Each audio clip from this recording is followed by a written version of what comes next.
Yo, what's up, guys? Good morning. Good day. Chadley Hank, BMNJ, what's going on? Kale? Soul Echo, how's it going, everybody? Respecting the emote limit. Giga Chad. What's up, Chadley? How you doing, man? Good to see you. Good to see you live every day streaming. I've been tuning in. There hasn't been too many people streaming Allstars, so it's been nice to have your stream to tune into. I hope you guys do well. You got Nom Nom on your team, right? To tune into. Oh, hearing myself. Cringing. What's up, YouTube? Let's see what we got over here on YouTube. How's sound, by the way? Everything sound okay? Yo, what's going on, guys? Pancake Jake, Palian. Hey, Kargs, any chance of an HC class guide vid? Love your class guides, man. I do have a couple. I think I have one for Warrior at least. Maybe Warlock. But yeah, I'd like to. Rooting for you. Thanks so much, guys. Yeah, it's been really cool. The All-Stars event so far has been really awesome. I mean, it's not perfect. I know some people don't like every dimension of the meta, which I totally get, but I think overall it's been really fun. And this weekend we have the circuit, which I'm incredibly excited for. We're going to be hosted on Sart's channel. Putting up a video on YouTube later today that Sarth made, going over all the rules in detail for the World Tour. Graves is doing Around the Forge in a couple hours. I just wanted to stream for a little bit and then host into him. Around the Forge is our sportscast type of event coverage show. Yo, what's up, Ashley? Good morning. Yeah, we got Nom. Argo's in the AM, 18 holes with the boys in the afternoon. Ooh, sounds like a good time, Sean. What's up, dude? That's what Season 2 is for? Yeah, hopefully we make it to Season 2, man. Hopefully we make it to Season 2. I for one, have been really enjoying it. I mean, I feel lucky to be on the team that I'm on right now, and I really get along with everybody on the team. Bobka, Grace, Tactics, myself. Like, those are my boys for real. So it's it's been a good time, and we have some really strong teams out there. But I hope, you know, on Saturday it ends up being pretty hype. I think we're going to see some pretty crazy strats. Not sure if you remember me, but how's it going, bro? What's up, Grenton? Remind me again where we met? Name sounds familiar. Looking forward to Winky, Grays, and Cargo's IRL streams. Yeah, man. We're going to TwitchCon this year and getting a big house in Vegas. We might do a subathon from there.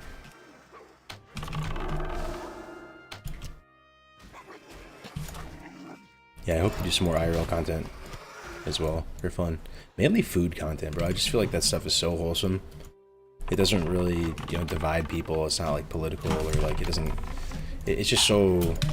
It's just such lighthearted fun. But food is also, you know, an important part of life. You know, there's like creativity and passion and all that goes into it. I could totally see why people go into that path, becoming a chef or pursuing a life of cookery.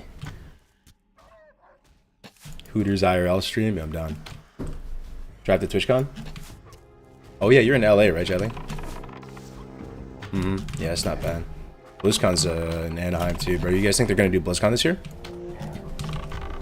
Hopefully, man. I'm going to both if they're both there.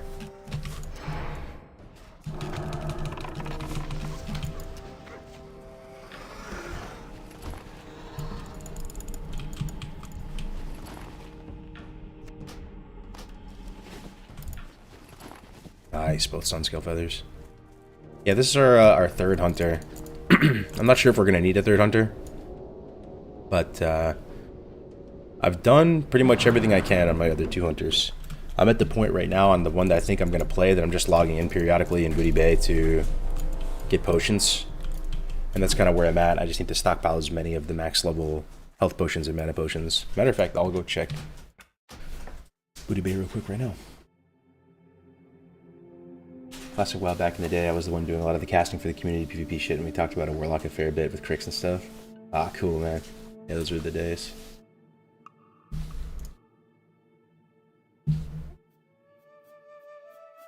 No, we didn't die, not yet. So here's our other hunters right now. This is the one that I over-leveled a little bit, a tiny smidge. So this is my backup right now. So he's at 50.9%. He's stacking up quite a bit arrested, though. if I do die on my main, I'm going to play this guy. And he's pretty solid and pretty squared away. I mean, his shoulders are really, really good. Executioner Sword. Got the SPS here with the +2 scope on it. I ended up being able to get the +3 scope on my main guy. So this is the alt. Just decent amount of target dummies. But at this point, this other hunter I have is way stronger. Now I've got advanced target dummies on this guy. Advanced target dummies, boys. Level 40 target dummy. Insane. 4.5k HP. Yeah, what do you want? No dice. Have a good one. Got some green shoulders that I'll equip at 24. Got the silver plated shotgun +3 damage scope. Found a citrine luckily in a gold vein. Got these bad boys, Warsong boots. First time getting those. That was so fun. We're looking strong on this guy. 44 heavy dynamite. Got the polished Zweihander of the Tiger, my prized possession. Looking pretty good. We're just stacking up potions.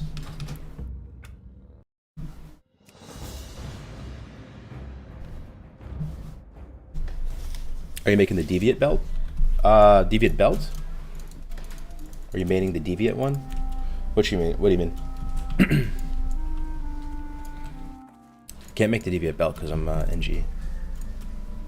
My volleyball team used to do security at BlizzCon for charity. They would give us the wage earned in terms of donation.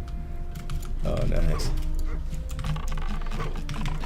Yeah, the last BlizzCon was super fun, man, because it was the BlizzCon right after Classic WoW released. It must have been 2019, and they had a whole Classic WoW like pre-party type of deal, and you were just walking around and you just recognized everybody, man. And the devs were chilling with us, like Omar and some of the Classic WoW guys. Met with Grays for the first time in person.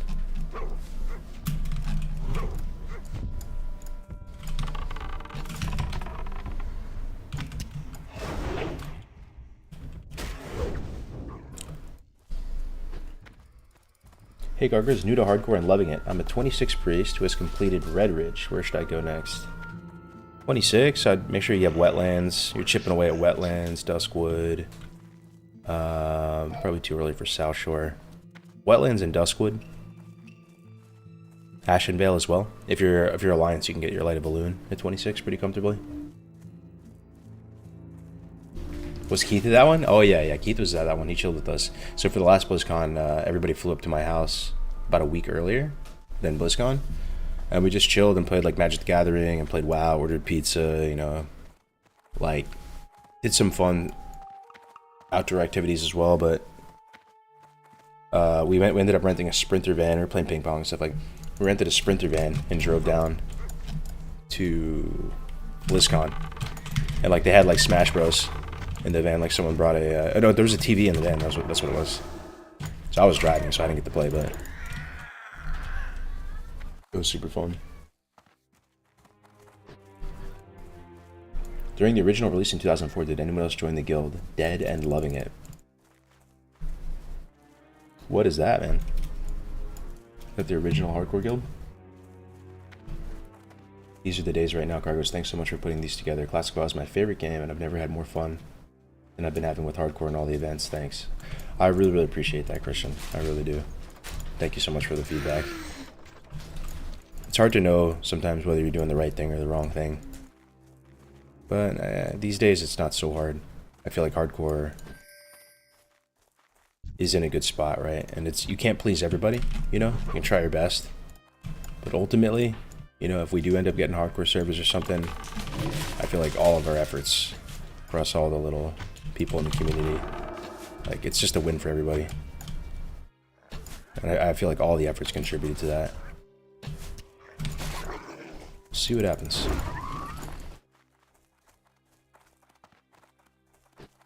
Why the black bars?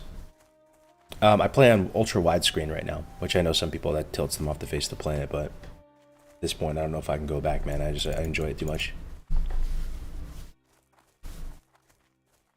I remember when I was playing Night Elf Rogue and I got clapped so hard I rerolled Orc Warrior.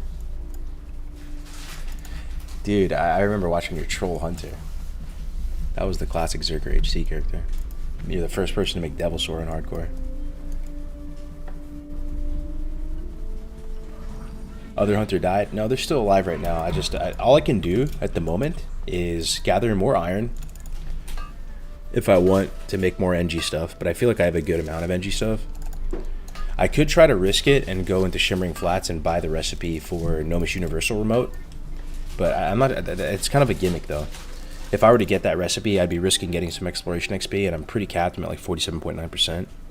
And I'd be risking it going deep into Shimmering Flats, getting all that exploration XP, running away from higher level mobs.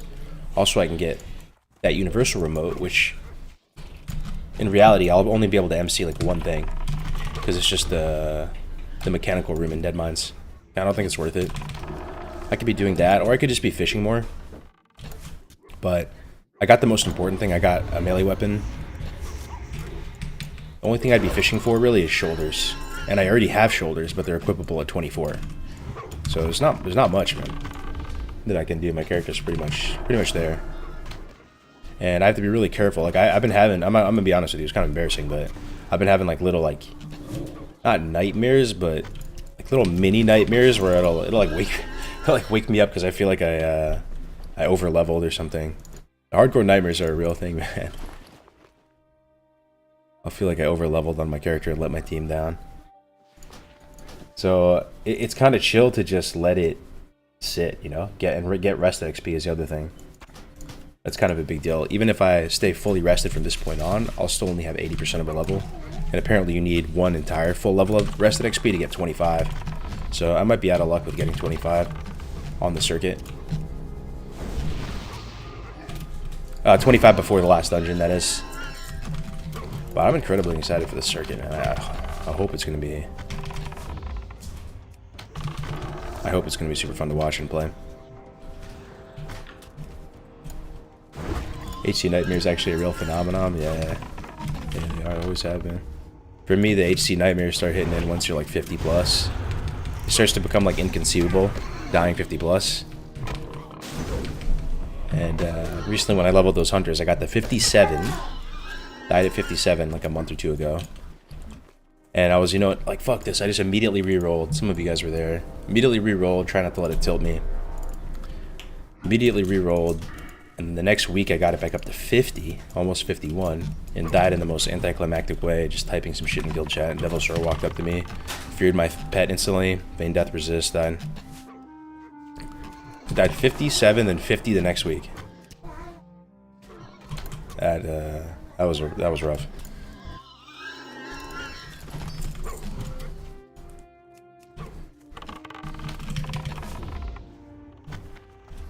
There's a turning point in the 30s or 40s when dying stops becoming funny. Yeah, it's different for each person for sure.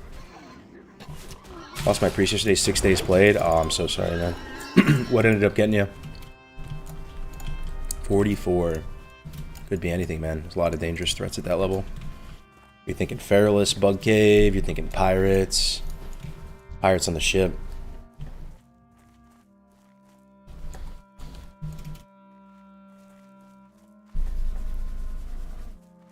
Love to see the return to streaming cargoes. This is the second reserve tune. This is the third reserve tune, actually. Not sure what else to do with myself right now. I keep losing tunes at 20-ish, but I play on my Steam Deck. I don't blame you. Steam Deck is serviceable, but for hardcore, it's definitely rough. I keep losing tunes in the 20-ish, so the skill curve jumps there a bit, and I haven't figured it out.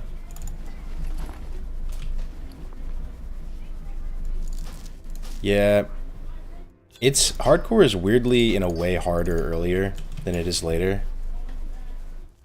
but at the same time, is it really? I've heard all different perspectives on this over the years. In a lot of ways, I don't know what you guys think. You are more likely to die in the early levels because you're missing so much of your kit, right? And everything is at its most dangerous levels. You just don't have the finesse on your character to escape. You don't have like dummies, advanced dummies, feign death, vanish, all that, right? But at the higher levels, it is also hard as well because the quests are a bit more sparse and there's a lot more like pressure at the high levels. And it's more of like a mental game in the high levels. We've seen a lot of people throw their characters away, 50 plus, just crumbling, man.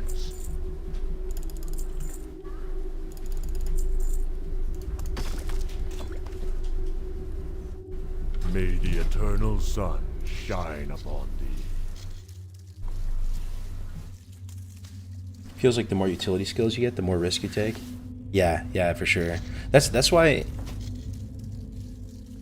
early into hardcore, people would ask what the easiest class is, and you just snap say warrior. With the hardest classes, you'd snap say like priest or something, or hunter. Or the easiest class, you would say hunter.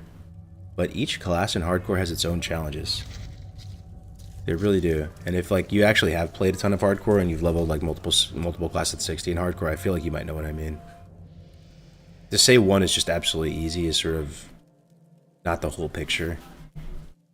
Because, you know, you're playing a hunter and you're blasting, but then you just challenge yourself more. Like you like recalibrate towards that power level, and you start doing different quests and playing differently, and it's just such a long ride on any class. And the threat of death is there for every class kind of equally. It's hard to say. What brings you here? You kind of have to factor in the fun level of playing the classes too. Be careful. That's the other thing. I still think Warrior is by far the hardest. Yeah, I'm on the same page. Warrior is by far the hardest, but in terms of like, I have a lot of fun playing a Warrior personally. So that's kind of what I'm saying. For me to play a priest would be the hardest, man. I don't think I would make it on a priest just because I would just die of mental fatigue. I enjoy playing Warrior. Warrior is like such a fun class to pump on, you know. You tank and get all the cool weapons and stuff. So, like that's kind of a real factor.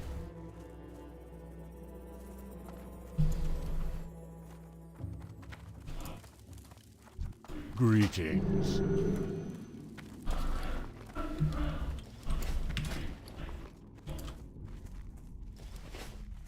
Hunter was my first character to troll Hunter. Yeah, I love the animations. So much fun. Nice amount of Dwarf Hunter was magical logging in for the first time.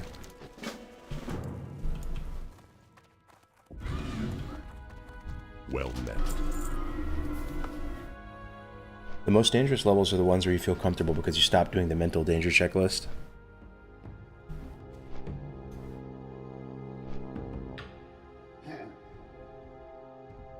Yeah, most dangerous levels, let me think.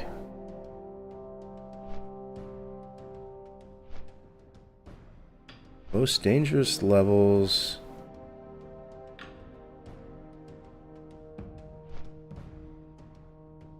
Let me think of all the classes here. I mean, it is probably the earlier levels. No joke, man. Like 1 to 30. 20 to 30, something like that. I mean, 1 to 10 probably is the highest mortality rate, but kind of who cares, right? Depends on the class. What's up, French boy? How you doing? 30 to 40. What is the World Tour?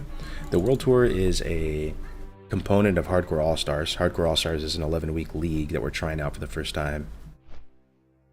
It's our next big project in the hardcore community. So the World Tour component is the sweatier component. There's 2 components. The dungeon drafts, or if you're a solo player, you want to do a one-day event, you want to compete in a dungeon speed run, you draft an impromptu team. Those are a lot of fun. That's one side of it. The other side is the World Tour. So you sign up with a team of 5 or 6. You run all the dungeons together. You speed run through 5 different circuits. There's a grand finale. There's a 5K in prize pool. So this weekend we have the first circuit starting.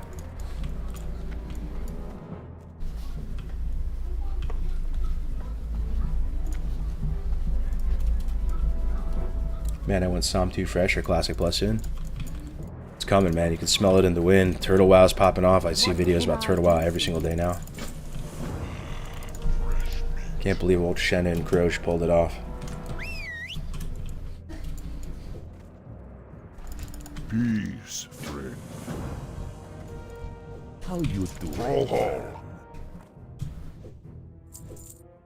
Be safe. Thrallhall. Blood and thunder.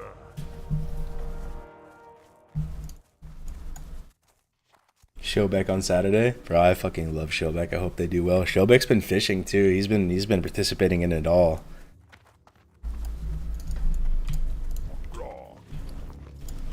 What can I help you with? Do we buy 8 slots, man? Do we do it?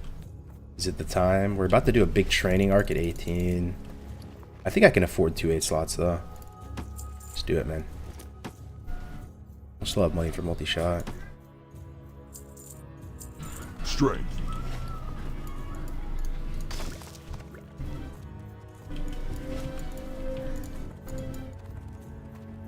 Hello, man.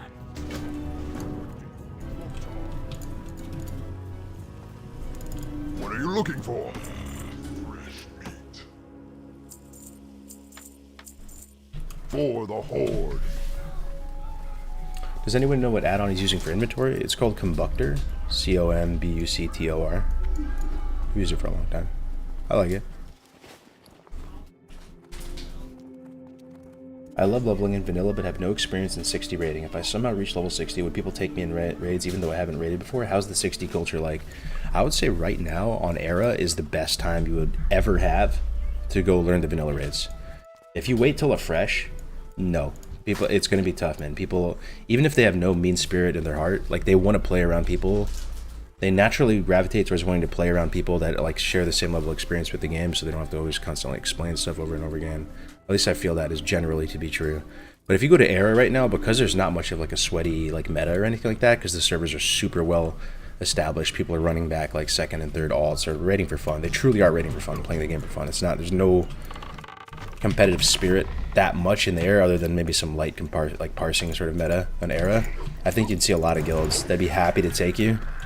Guilds are in a position where they're running full raids now in Era, but it's not like they're overflowing with new people. So I think it'd be a really good opportunity to come into a guild right now and start raiding.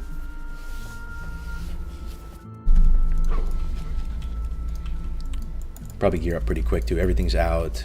You can get your pre-biz very, very quickly. People probably don't need much from MC and BWL anymore. Samsung. Blood and thunder.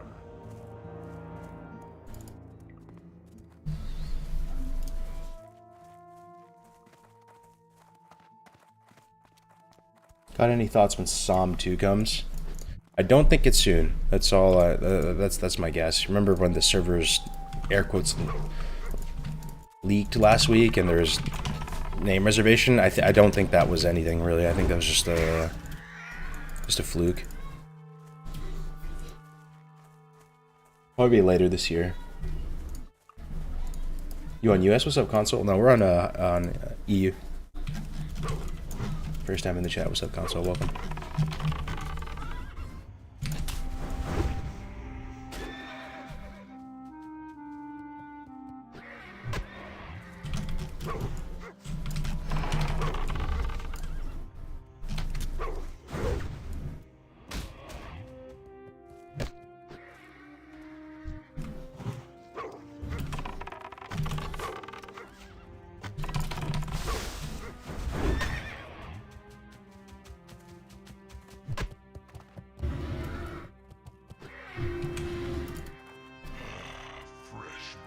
How's the ping to EU service from the US? I'm about at about $1.30 right now.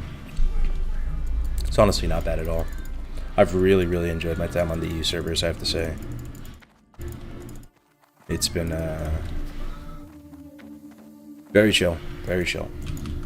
And I don't think it's anything about NA players. Like, I think EU is probably just as has the potential to be just as toxic as NA, but NA is the server that formed first really with the hardcore scene. It's like, you know, Bloodsail was like our original home, so it kind of has like the most baggage with it, right? The most griefers, the most whatever. And EU has been popping off. Like it has always been a thing, but you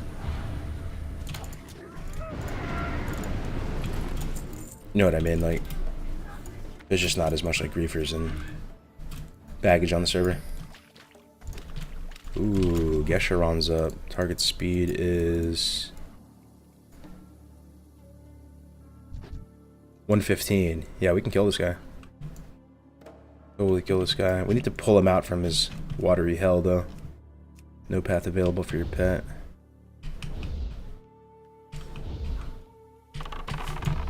Oh, I can't hit him, okay.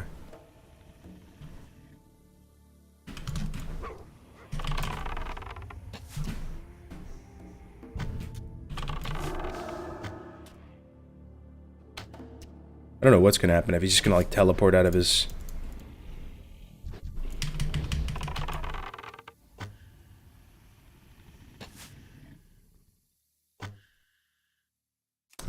Bugged out.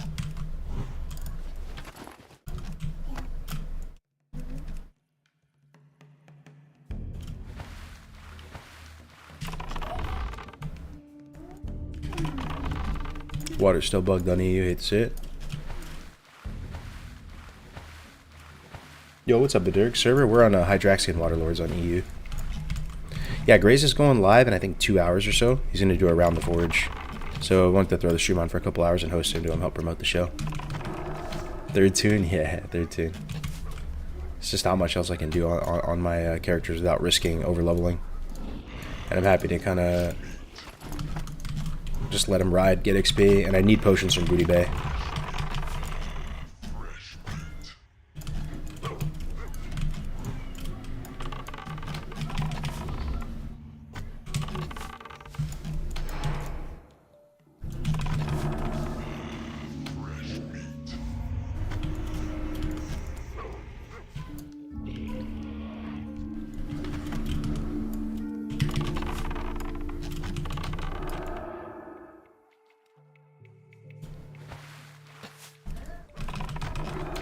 EU's healthcare really takes the griefer levels down.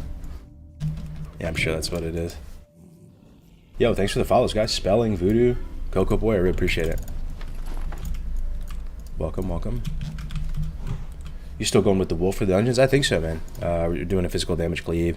It's very refreshing leveling with the wolf. You know, it may not be the ultimate min-max, but I don't know, man. Physical damage cleave, where, you know, it's...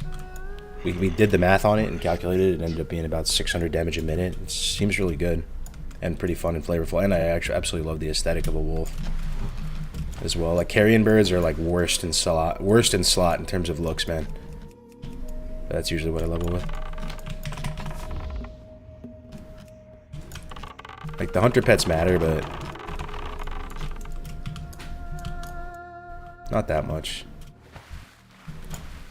And the thing is, like, a lot of the value you get from the carrion bird, the screech component of it, or the AoE threat component of it, you still sort of get that with a wolf, in a way. You just have to, it's a small range, but Furious Howl works in that way. If you have a bunch of mobs on you, and the carrion bird saves you, because, you know, it screeches and gets all the mobs on it, you can kind of do the same thing with the wolf. You just Furious Howl, Buffy, puts the red on the table, everything runs to your wolf. Puts like one little smidgen of threat, but that's all you need. The Westfall bird looks like garb. Yeah.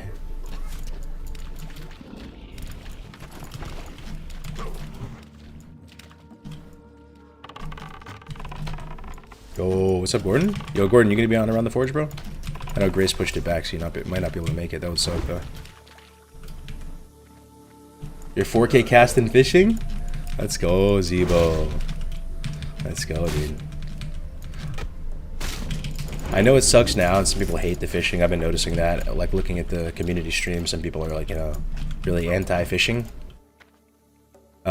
But honestly, bro, I don't think the fishing makes that much of a difference. Like you said, you do 4K cast, you get 1 or 2 upgrades. It's something, if you really want to Giga Sweat, it gives you something to do. And it gives you a way to play the game that none of us have ever experienced before. You know? Who's ever seen sweaty level 22 fishing meta where everybody's around Merkfallen Lake and Stone Town? Like, it's an interesting thing. And it doesn't really provide that much of an advantage. People are saying ban fishing in the next tournament. It's definitely something I'm thinking about, but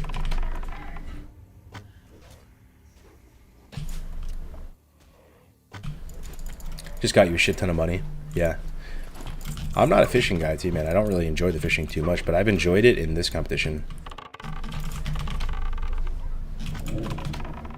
The fact that people are motivated to go into really dangerous territory, to swim around the entire continent over to Tanarus, or to go into Dustwallow, or to go to places they shouldn't be, all in pursuit of a fishing pool, of a mithril brown trunk. That's pretty cool, man. I like that.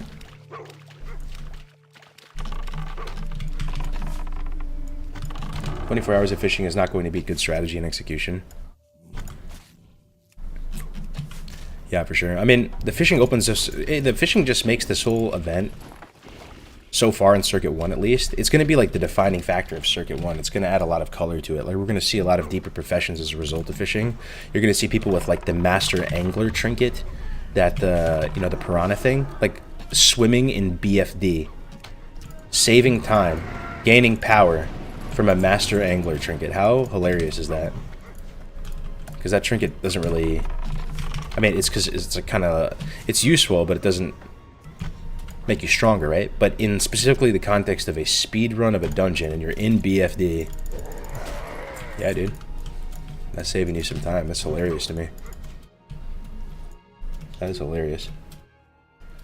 Are you doing Twitch and YouTube or just Twitch now? Yeah, I'm doing Twitch and YouTube. I tend to neglect the YouTube chat, which I do feel bad about, but it's just a convenience thing, having a tab between both. Sometimes I forget.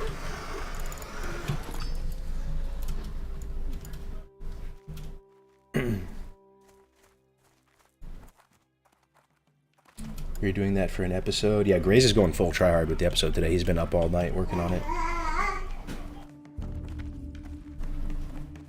Banning fishing screws alchemy. Yeah, I mean, I kind of like the fishing, dude. I kind of like the fishing, personally. Yeah, I think the fishing meta is so funny. Great content pre-Circuit 1.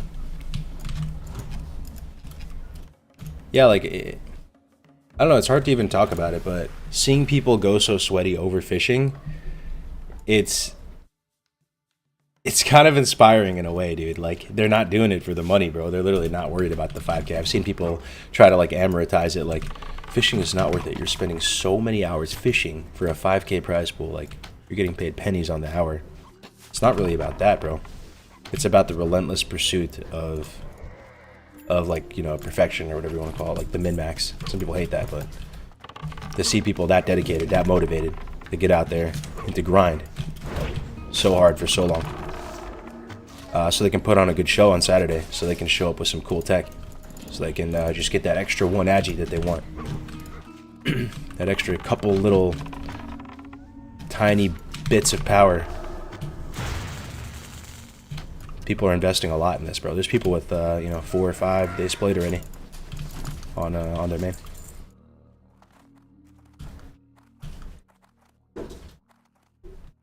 HCS is my second job, hoping to get $1 an hour.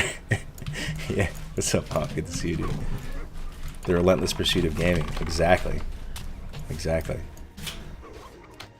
Yeah, it's cool, man. I get happy when I see people out at the fishing pole, 3 a.m., Merc Fallon Lake.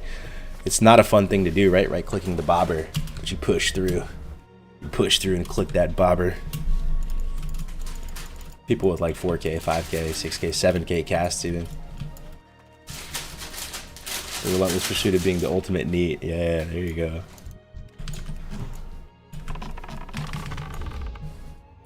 Who will be casting the podcast today? I think I might be on it because Lesamos couldn't make it, which is such a bummer. Honestly, I think Lesamos' like calling is to do around the forge. He's so good at it, just in his element. But I might have to sub in since he's not there. Why is fishing so important? Fishing is so important because you get the Rumsey Rum Stam buff, which is going to be at its max impact right now at low level, right? Getting 15 stamina or 10 stamina at level 22 is a huge deal. You get bags. You're pretty hard stuck on, you're down bad on inventory space. You're only going to have a couple slots to spare after you have everything, all your potions, your bandages, your dynamites, target dummies, scrolls, ammo, food, water, everything you need. So you can get 10 slot bags from fishing. It's also just great gold per hour. I do believe it is the best gold per hour at these low levels. I tried killing mobs, and I think it's pretty decent gold per hour. But fishing is the play. especially if you're able to get into the zones, the deeper zones, and get mithril-bound trunks. You have shots at like really decent gear down the line for the future circuits, as well as you know, if you just get greens from a mithril-bound trunk, you know, you might be able to vendor that for like 40, 50 silver or something. Oppie was showing me his fishing screen yesterday. I think he's made 50 gold from fishing. Something like that. But he's bought bank slots and stuff. He spent it, but it's also really interesting having to battle against the XP boss and not push yourself over. It's a mechanic that I underestimated the importance of. So the max level for this circuit, if you don't know what I'm talking about, is 22.5. And in hindsight, if I had to do Circuit 1 all over again, you would start prepping for the 22.5 meta. Honestly, no exaggeration, not trolling you at all. I think you would start prepping for it at 15. Where most people probably start thinking about it at like 19 or something. Yeah, I should start getting ready, getting my previs. Nah, you have to start really early, man. There's a bunch of bottlenecks, whether it be like wool cloth or exploration XP. Some of the quests for upgrades give you a lot more XP than you think. So with this competition in Circuit 1, you really have not been able to have your cake and eat it too. I think very, very few teams are going to have characters that are perfectly thought out and executed. Nobody has everything. People are stuck. They're already capped on XP. They're like, ah, damn, I couldn't get that in time. Which is a good thing. It's a good thing. It makes it more interesting because there's going to be more diversity across all the different characters. Oh, I couldn't quite make it. I couldn't get enough of this or that. You know, someone on our team, for example, you guys know, you know Tactics, right? Tactics, Giga Gamer, Speedrun Extraordinary, Minmax, Legend. He straight up forgot to get the Blood Shard quest done. He forgot there was pre-quest to it. You know, that stuff happens even to the best of them, bro. Like, on my other hunter, the one that I overleveled by 1%, I forgot I needed to get the exploration XP for Ashenvale to go to Zormgar. So I only had a little bit of XP left, and I had to find a route over to Zormgar where I wouldn't explore too much. So I had to like follow the road and do little shortcuts. You know, you need the Gromgal flight path, you need the SFK flight path, you need your harsh set in the right spot. There's actually a ton of factors in moving pieces towards doing something as simple as speed running through the low-level dungeons, which has been fun. You know, I think there's more of a meta here to enjoy than many of us thought. There's more to sink your teeth into. I've been stuck forever just waiting on Saturday. And that's the thing, bro. So I learned something. I did the Makara event, which is something that Cheesy Goodness, Stonecoat, Samwise, all of them run. It's like a hardcore PvP dueling tournament. It's been going pretty well. So I participated in the first one, which was a Warrior Makara, and I leveled a Tauren Warrior named the Brick Wall. And I got pretty much full bis on him. I was absolutely stacked on gear. And I just got greedy, and I kept playing him when I didn't need to try to get like the last upgrade or two, and I ended up dying. And it was like a pretty valuable lesson. I was like, man, sometimes you just have to hold them, you know. Don't get too greedy. You're in a good position. Like, there's no reason to play stupid games and win stupid prizes. Were you more best than the guy that won? No, he did have more gear, but it was pretty close. I think he had like minor recombobulators on me, which I didn't have. He actually got carried through Nomuragon, which was crazy. They ended up banning like the really deeper dungeons, but I was pretty geared on him. And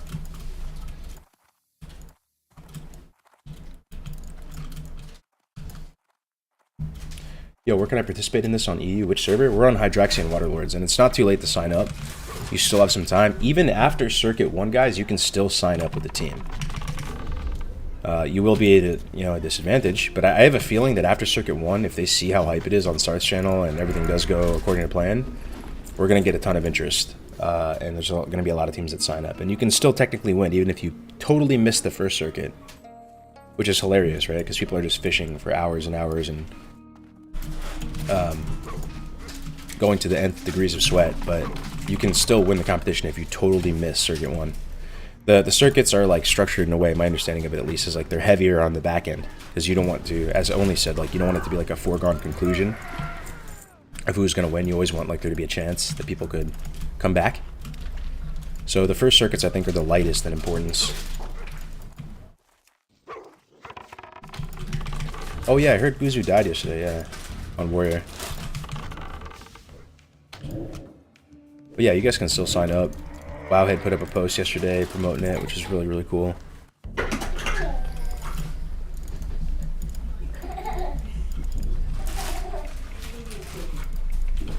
Oh, I need to kill Hezrel, man. I think this guy's waiting on him too.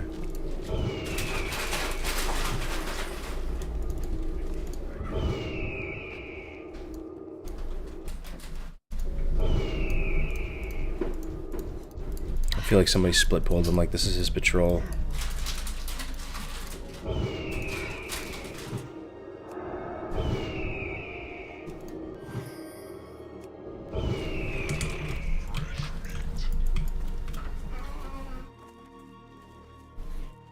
I know Peo said he was considering joining into the HC competition at some point, right? Really?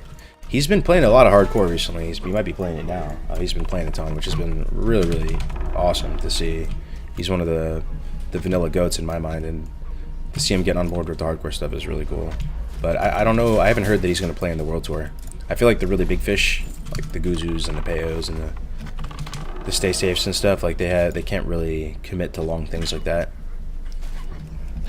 But if he changes his mind and joins, that'd be fantastic. I'd love to see a team with, Peo and Rockman. And, ooh. Little upgrade, nice.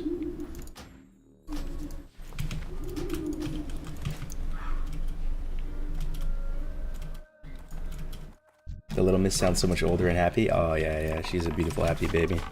It hit me yesterday. I went to this nice French restaurant yesterday. And, I saw my daughter, she's a year and a half now. She's not even in a high chair. She prefers just sitting in a regular chair. Just sitting in a regular chair. 98th percentile height. Somehow. I'm like 6 foot. I'm not even that tall or anything. But sitting there. Just eating a piece of bread. Just, chewing just some normal food. It's not like some, baby pouch or something that looks like something that's not even food, Just eating a piece of bread, sitting there. Looking around, playing with the spoon. Walking around. She's not even using the stroller anymore. Just walking around everywhere. Really hit me yesterday, man. She's growing up. Early 99 parts. I'd love to see it. Yeah, dude. She's actually 98, like 98th percentile height. No idea how. It's so cool watching babies grow. Yeah. I really, really love being a dad, and I know my wife feels the same way about being a mom. It's such a great feeling. Being like a degen gamer, it's hard to know like if you're doing the right thing sometimes, but that really does feel like the right thing.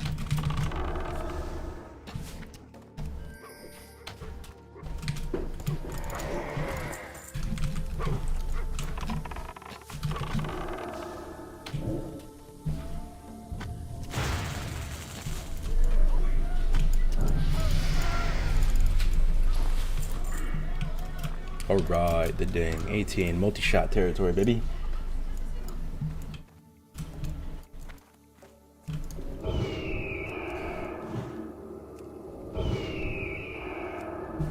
Might just skip this for now. Peak EU hours. It's tough to get the named. I pretty much skipped like almost every single named on this character. Oh, let me check potions.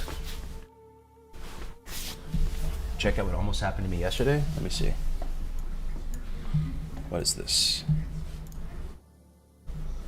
Venture co-operator. What is happening? Oh, foreman rigger. What is happening though? It doesn't even look like he pulled him. I think you're chilling, man. He's over here on the left. That guy is so strong though. Like there's one of those elites that is just... They literally like added an extra 0 to his damage multiplier. Oh, you're AFK running? Yeah, and if you pulled him, druids don't really have like a vanish or something, right? You actually could have died for sure. Who do I whisper for a hardcore guild invite on the server? In the past, bro, I would just tell you message anybody in the guild. But I don't even know anymore, man, these days. These guilds are too full and there's too many of them. I honestly, I don't even know what to tell you. You could just do /who.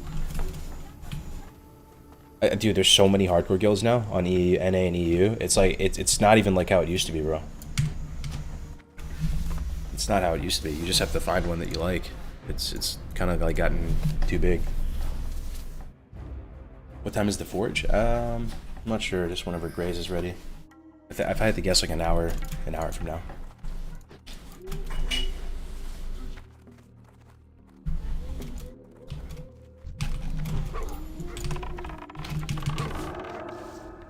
Is trading /AH okay for level to 60 and trading? No trading or AH. But like we've said a million times before, if Blizzard does a hardcore server, there's almost certainly going to be that stuff. For now, it's been a solo self-found challenge since the start, and people do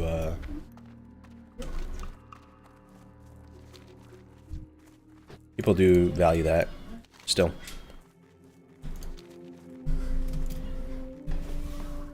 Yo, what's up, table? How you doing, man? Good morning. MFW getting spam reported for language when I haven't even said a thing since creating my character. Somehow I find that hard to believe. Unless your name is like Super Monka. Why would you get reported for no reason?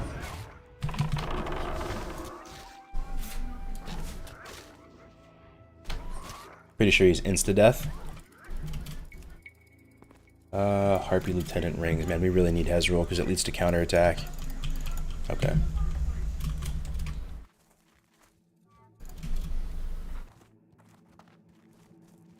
You can trade with other hardcore at 60, no age though. That's true, that's true. That's right. The 60 rule set, yeah.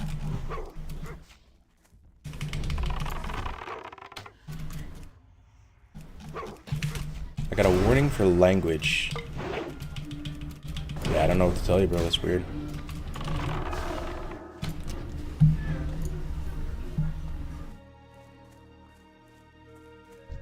I love goggles. Yeah. Classic WoW NG goggles are a vibe. Got all the materials for him on this guy. Looted enough leather through chests.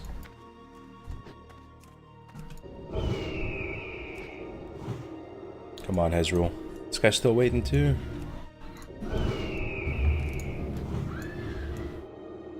Yo, does anybody know where Hezrul spawns, like, exactly?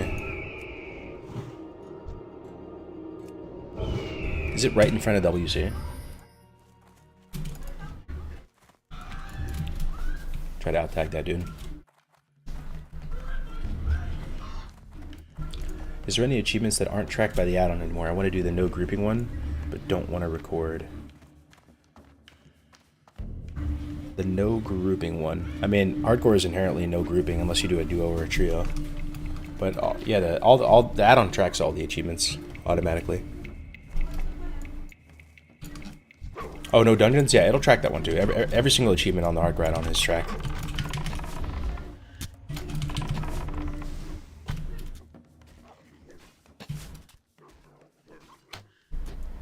He spawns by that ruined cart. Over here. Unit skin has rule. Oh, there he is. Come on.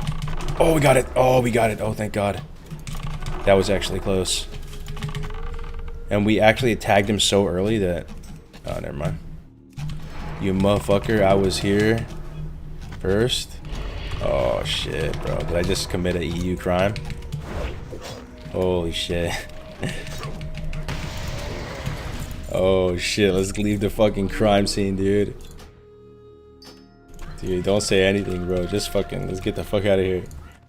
I'm not even typing back, bro.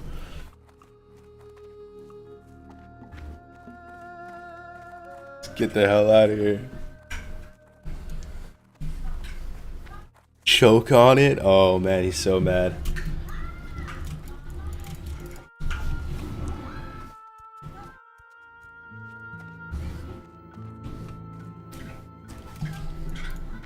Let's just hope let's just de-escalate the situation, man. Let's just hope he moves on, you know? Do I even type anything back? What if I just type him, Have a nice day, my friend. Smile. Does that de-escalate? Thing is, I'm kind of on a stealth name. Nobody knows it's me. No CC car. That escalates it. Okay, I just won't say anything. My bad. I just won't say anything, bro. Better luck next time, friend.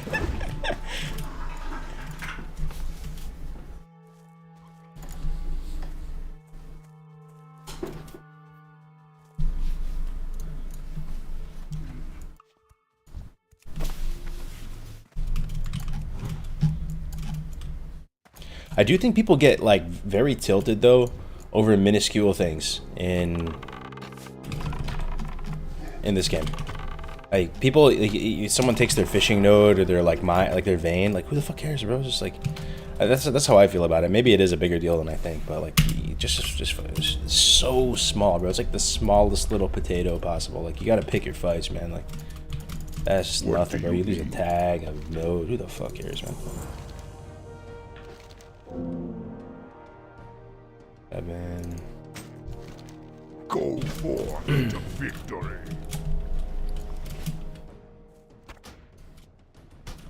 Little Biss ring one time. Hey, Carlos, can you get all the dirt bags using your name to grief get banned on NA? Nah, I don't got the clout like that, man. I just can't call up Bobby on the yacht and have him beam down the ban hammer. But it does suck, man. It does suck. Like those guys do message people on my behalf and express their deep disappointment in people. Like it is like, I get the funny meme, but at a certain point, it's not that funny if you're like actually impersonating someone, not even just their name, you know?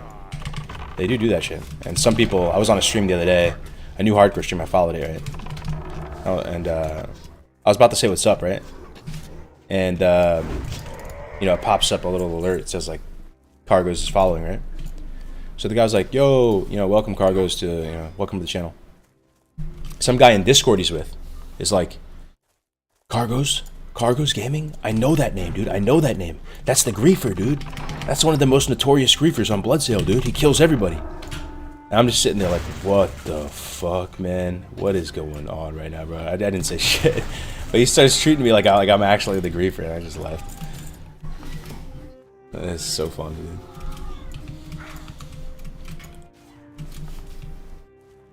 Most newbies on playing hardcore and they think you were the one griefing. Yeah, it's fucked up, man, but Die.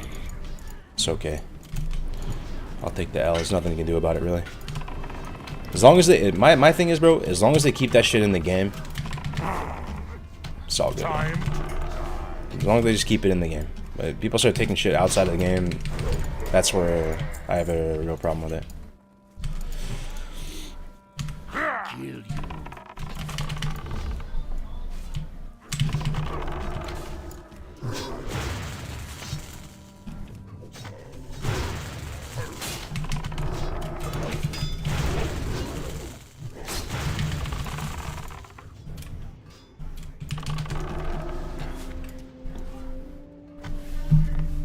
I'm done with HC because of the griefers.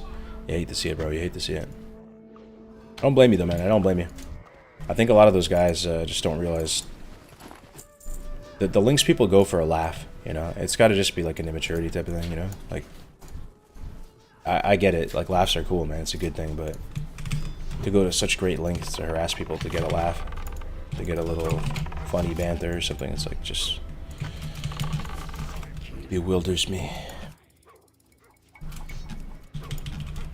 I thought the griefing was auto appeal. Oh yeah, it is. It is. We've tried to do everything we can, right, to auto appeal it, and a lot of that stuff has worked pretty good. But there's new folks that are coming into hardcore, never played. They're trying to give it a shot, drink the Kool-Aid, you know, try to see what this is all about, and they just get killed in Westwall or something and just give up.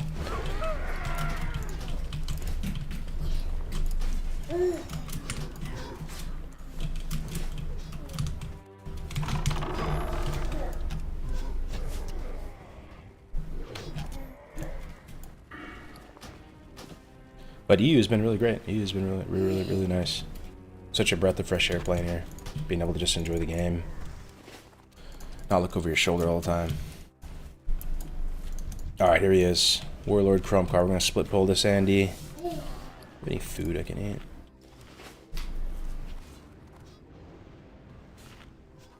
So what's hardcore about? We play WoW with 1 life. That's really what it's about, man. And it works better than you think it does. You might think it's a stretch or there's no shot that would possibly work. Turns out it does work. And you can do like literally everything in the game with 1 life. Just you have to have a different mentality on it. It just changes everything.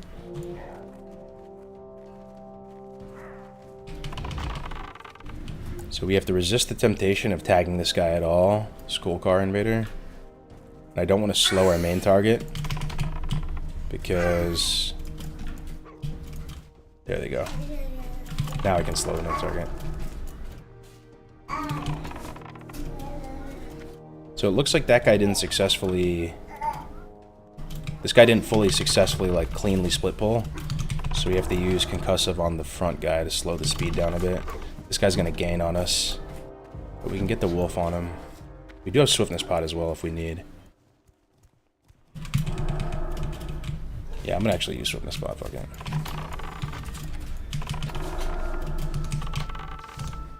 Usually don't have to do that. You can get a clean split pull out of it though.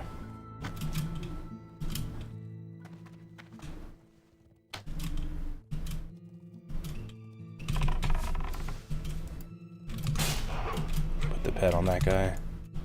That's pretty clutch. I think I can despawn that guy with my pet. Let me try that. If he gets further away... I should have done that from the start. If I did that from the start, I might have not had the swiftness.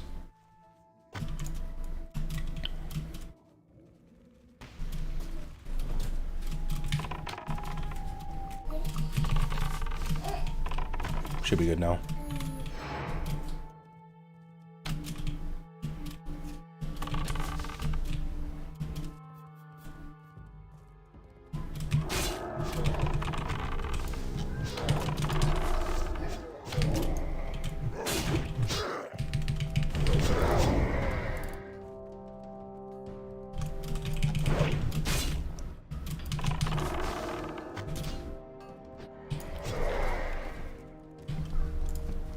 I just watched that Parla death. The Parla death? Not what in MC, right? Not the Allstar death.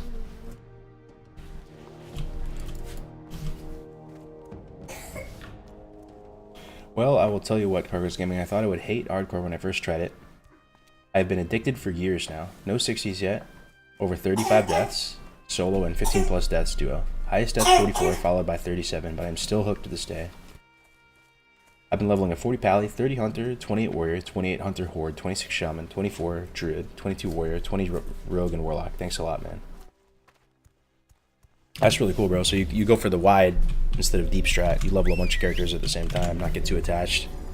That's badass, bro. Yeah, I've seen you around for a long time, Cyber Knight. You stream too as well, right? I love this game mode. Yeah, same, brother. Same, brother. I mean, there's a ton of people, man. There's hundreds of people that put just a ton of passion and love into the game mode and trying our absolute best to, you know, make it something special. So I appreciate that, man.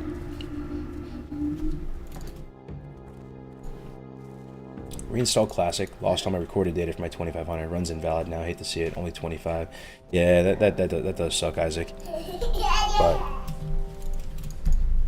it's not. It's a couple days, bro. Mortal Horde War. Yo, good to see you, man. You're playing Wrath Hardcore.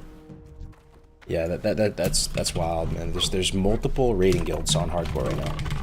There's a Wrath guild. There is a EU 40-man raiding guild on, I believe it's Alliance, yeah. There's a 40-man raiding EU guild.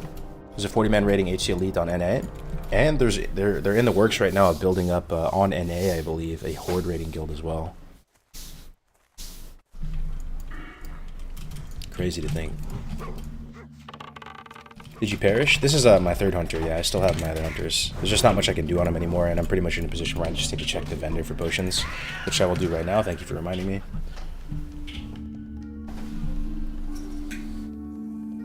Don't you just melt when they say that? Yeah, I do. For sure, man.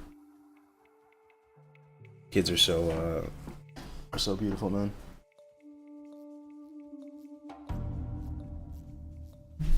Hey, quick question. I logged off with no enemies around me. When I logged in 2 days later, I was dead. Can I appeal that, or is that a lost cause?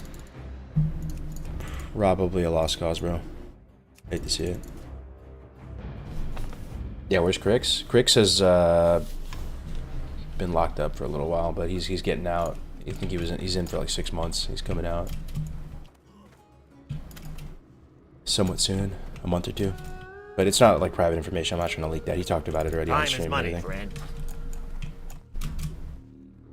Oh, it's 3 months. That's right. That's right. Sorry.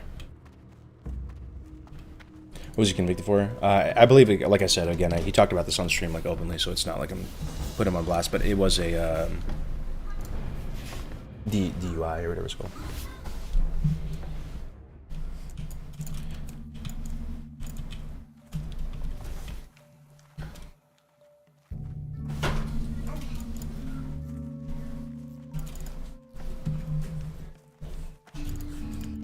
Can you share stash items between your own HC characters?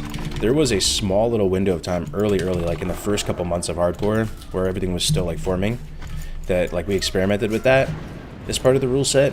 There's a few people who liked it, but overall the majority of people ended up was like, yeah, this just really muddies the water a lot. Let's just go back to not the shared stash system. It was too much of a stretch, you know? And we haven't looked back since, but there was a brief little arc with that.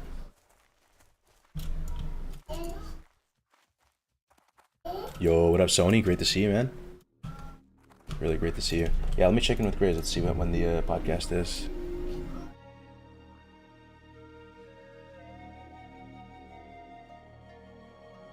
Should be soon.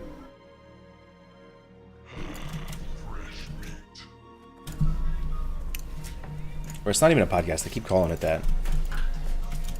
Sportscast. We need to do the harpies, but our inventory is so bad, we're going to swing by the vendor first. GG Wowhead and HC Guides articles, well done. Yeah, the Wowhead shout out was awesome.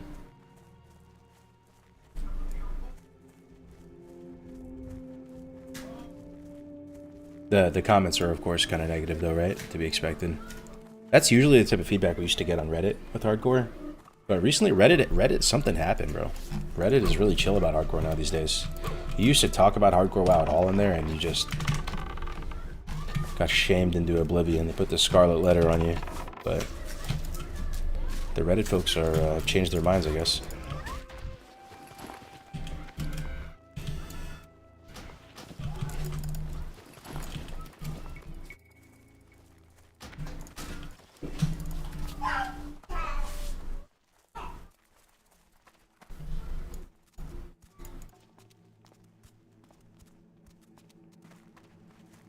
How good is rested XP for HC? As somebody who's incredibly biased towards saying rested XP is amazing, I still think it's an incredible guide. The hardcore guide definitely needs some work, man. It's not great. There's a lot of dangerous. It puts you in a lot of dangerous positions, and it's basically because it's designed at its genesis to be a speedrunning guide.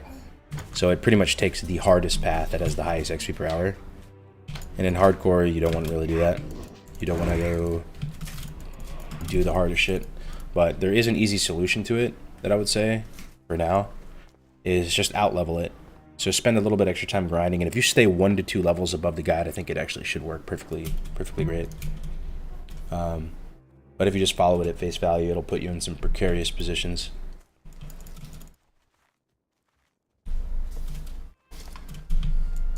Seems pretty good for early levels, and I don't even have the HC option ticked. Dude, I love the HC color scheme of this way more than the blue. And the blue looks cool, but I'm a big red enjoyer. Sug.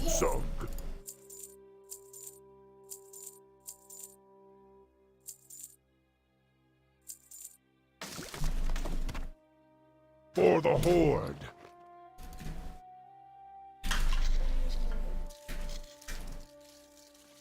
That's exactly what I did in Somm. Use the guide to level, but dungeons kept me about... Yeah, that's right. If you do dungeons, man, it does keep you above it. That is so true.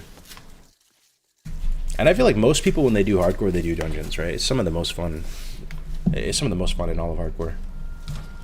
What can I help you with? Fresh meat.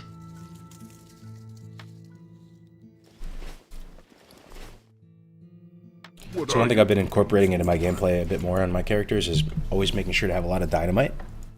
You can get this dynamite starting at like level 5. Yo! Hold on. Who's that? Yo, is that Boka? What's up, brother? What up? How's it going, man? You streaming, right? Yeah, I'm streaming, yeah. Good.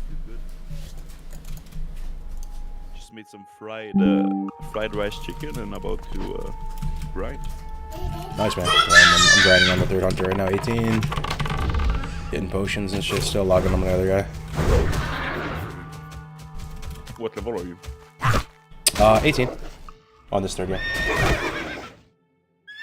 Was that too loud now, chat? I just turned the volume super high, super much higher. I'm going to implement it midway through my tune, so we'll have 2 to 3 levels below my current level. Okay. Do that. Am I allowed? No. It was my bad. But yeah, Boka's my teammate in it. He's team captain, team no CC, Lord melee cleave. Yo, you excited for the circuit on Saturday, man? I cannot sleep. I'm too excited. Oh, I am. I'm really what I'm looking for is a team wiping. To be honest, I'm gonna be honest. I want to see blood. Yeah, it'll happen. I want to see fast. teams that are overconfident and putting too much, going too quick, too nervous. Do you want to see Team Next Circus? We gotta think about that, dude. I want to see Team Next Circus be a circus. Do you actually want to see them wipe, though, dude? That's like our rivals right there. Do you want to see the invis skip fail and they die? Oh. I want to see someone clicking something when they use a put, or like, I don't know, like breaking their shroud. I think I'd feel bad. We'd be hype in the moment if they wiped. Like, obviously not. I want to see people like fans wipe, but yeah, I mean, we'd be in a way better spot though, banter. right? To win though, we'd be a way better spot if they did wipe. But I don't. Friendly banter, obviously. Fresh meat. How many teams you think is gonna flop on Saturday? I don't think that many, dude. I think people are going to make it through Circuit 1. I do think we're going to get some wipes. Maybe like 4 or 5 we're gonna teams. get one full wipe? Yes, I think we'll get like 4. Yeah, 4 or 5. 4 or 5 full wipes? Yeah, with 33 teams or whatever we end up having. But I think most people are going to get it through. No problem. Yo, Shades of Reality one is or here? 2 personally, dude. I think 1 or 2, but that's my personal guess. Yo, Bobka, there's a name you might remember in the chat. Shades of Reality. Yo. He said, damn, who's that sexy French-Canadian voice talking? What's up, dude? OG Warlock. Cargo's your teacher of the roguelike prison. Yo, I gotta show you some shit, bro. Like, you're gonna... Can you pull up my stream for a second? Give me 1 minute. So my buddy Zarant, he, yeah, just let me know when you're watching. I'll just pull it up right now.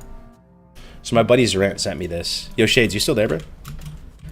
My buddy Zarant sent me this. All right, This is right here. This is Endless TVC, Tournament Realm. You remember this shit, right? Yeah. Yeah. So it was like the snowy winter wonderland. Yeah. Place, right? So this guy, right here, Layala. The title of his stream is 30-0 as WD on Tourney Realm. Okay. Let me see if you can notice something though. If you watch this gameplay. Let me see. I mean, as I can see right now, he doesn't have much keybinds, bro. All the fuck is click. Oh my god. He's clicking everything. Eyes, please stop my He's brain. clicking everything with default 1 to 9 keybinds. But Boka, what if I told you he was like 2400 rating? What if I told you he was like 2400, bro? And he actually was doing super well on the TR, like actually owning 30-0 WD, clicking everything. I mean, that's actually, yeah, but I mean, I think there's a, yeah, I mean, shit cracks me up, bro. I was staying until it's right. Is WD that brain dead that you could just click everything, bro? I mean, oh my god. My dude's clicking this is escape like a artist. 2004 video, literally. Like I feel like I'm like watching the first DBC arenas. And he's rank 1. He's rank 1 right now, Shades. Yeah, this is crazy. Legit goat clicker. Dude, this blows my fucking mind, dude. He's clicking Trinket, Escape Artist.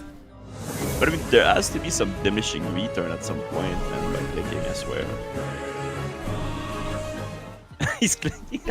He's playing pumper trance music while he's clicking in arena and actually owning 30. You know, it's so funny, bro. We played on that server, bro. Even at the low MMR, like 1500, there were some sweaters, bro. Like that shit, and he's owning. Crazy. I've never seen that before. Yo, Jawaski with the raid with the 5. Thank you, bro. Thank you so much, man. I appreciate that.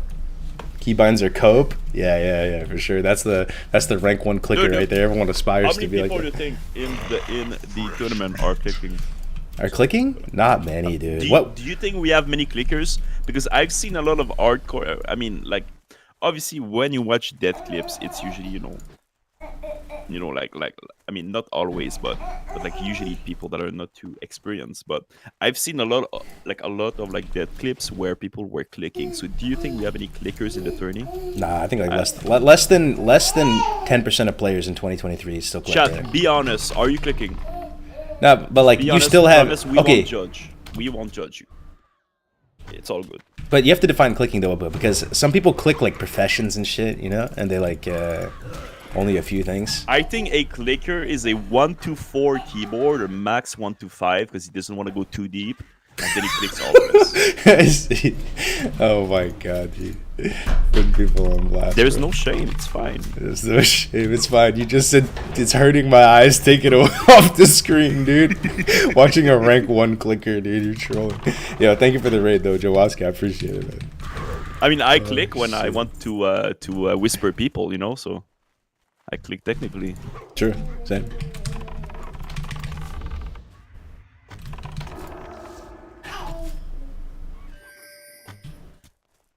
That's just I crazy. think though, like I've seen a trend in hardcore when people have a like important keybind, they don't keybind it because they don't want to misclick. Exactly, that's a good I've strat. seen that like you know used by a lot of people, which I think is smart. Yeah, I think it's a good strat because you don't fat finger it. It's actually good. Yeah, I agree. Hey, but you want to know even better? Like, Just do you be keybind? good and don't fat finger. Do you keybind light of balloon? No shot, right? No shot. You keybind light of balloon. You put that. It has the safety glass you have to break before, you know, you have to Mine take was like, Control V back in Naruto. No way. The default bind for toggling the fucking nameplates was your light of balloon? Yeah, because my nameplates are like the top 2 plus and minus sign for me. Because Control V is just such a comfort keybind. Interesting. It's like something that like you don't Yo, wanna, okay. you know, Can I blow your mind though? You won't misclick. What if I don't? So look down at your keyboard, right? Yeah. Okay, take your keyboard and move it like a foot to the right. Yeah. That's how I play, bro. Wait, I'm confused. Yeah, take your So keyboard I take my keyboard and move move it it to the right? 1 foot to the right, so that like your right hand is sitting over WASD. Wait. Wait, are you a like right-hand keyboard user? I'm a lefty, bro. Yeah. What is wrong with you? I have a lefty Naga mouse though. What the fuck?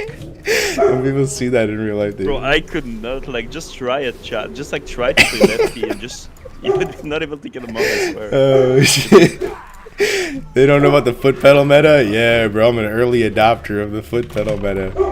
I'm gonna be honest, if you're a foot pedal user, just don't even talk about it. Just I did. Let's do it. Just Yeah, I put auto shot on use foot pedal, bro. to like play WoW, like you're next level boomer, bro. Oh god, I'm like an organist when I play WoW, dude. So you have a foot pedal and you're a lefty. That must be so weird to see you play in real life. Yeah, I don't have a foot pedal right now, but I did. It's the best push-to-talk keybind that ever existed, I swear to god, though. That's all it's useful for. It's not good for actual abilities. But push-to-talk, it's literally goated on the sticks, bro. Nothing better. Well, my push to talk is pretty bad, though. It's F4. It's very bad, but... Yeah, that's what I'm saying. If you had a foot pedal, bro... I'm used to it. But bro, like, I don't like your feet is... I don't know. Weird, dude. There's, I mean, to each their own. But...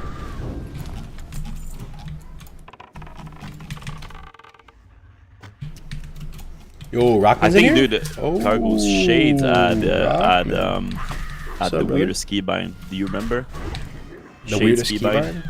like for like moving and then strafing. Like he used like space bar to like strafe right, and then he used caps locks to strafe left, and then he use R for jump. Like Shade's keybind or like I don't know, bro. The guy is literally on some I don't know. Did you say space bar to Yes. strafe right caps? He was you know he was trolling you, right? I mean, no, it's not because he's shown us. So like, is like a Terry crafting was since he has to open his left hand to be moving left and right. Is 3 like middle finger are more open for keybinds for arenas. You know what I mean? It's like a open head, like open palm gameplay.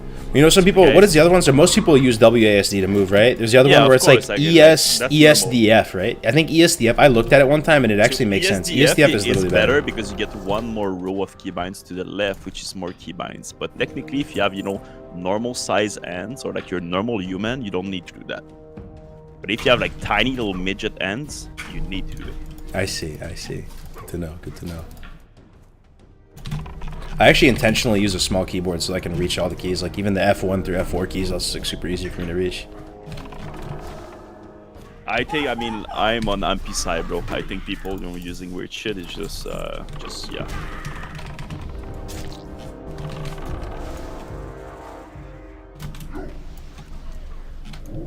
No, the weirdos, bro, are the people who use the razor or the orb weavers. They exist though. They're a passionate bunch. Orb weaver. Here, I'll show you. Orb weaver, what's that? Yeah, I'll show you. They're like not even made anymore. Well, maybe they are. Maybe Or like those like small, like keyboards that you could have like a mouse and a keyboard in it. People actually play with this. I'm not even kidding. Like some good players. Close that. I'm not. Oh, my eyes. No, I'm not kidding. It's too early for this, bro. Yeah, there are people that play with that. Didn't Swifty play with that? Bro, they play with that, and Swifty gamepad, one shot. I don't think they even use like keyboard, bro. They just use that. That's it. No mouse. It's just keyboard and mouse is that for them. All right. Gamer question then. Yeah, chat made me think of that. Is your caps lock binded? Yeah, mine's binded. Okay, nice. What is binded for? There's nothing on it right now, but it's usually on focus and TBC and arena. Mine was focus blind. Because it's so big and now you can do a little quickie. That's nice, yeah. Yeah, mine's and right now my caps lock is Severed Delight, even more important. Ooh. Wonder what I could use mine right now for a low level. Maybe just Eagle Eye or something. I think it's a pretty good keybind. Not bad. Are you a kind of like 5-6 player or like you stop at 5? Let's see here. Because I played Warlock, I had to actually go to 6, and then it just stuck. Because Warlock isn't that far though. Warlock has too many abilities, bro. You actually like I think 6 is like pretty normal, and then 7 you start to be a free. You lose some. I think you lose some mobility. Yeah, it's Edward Scissorhands. What's your weirdest keybind? Weirdest keybind? Let me actually think. I really think the keybind system I have for consumables is really weird to people. It's F1 through F4 and Control F1 through Control F4.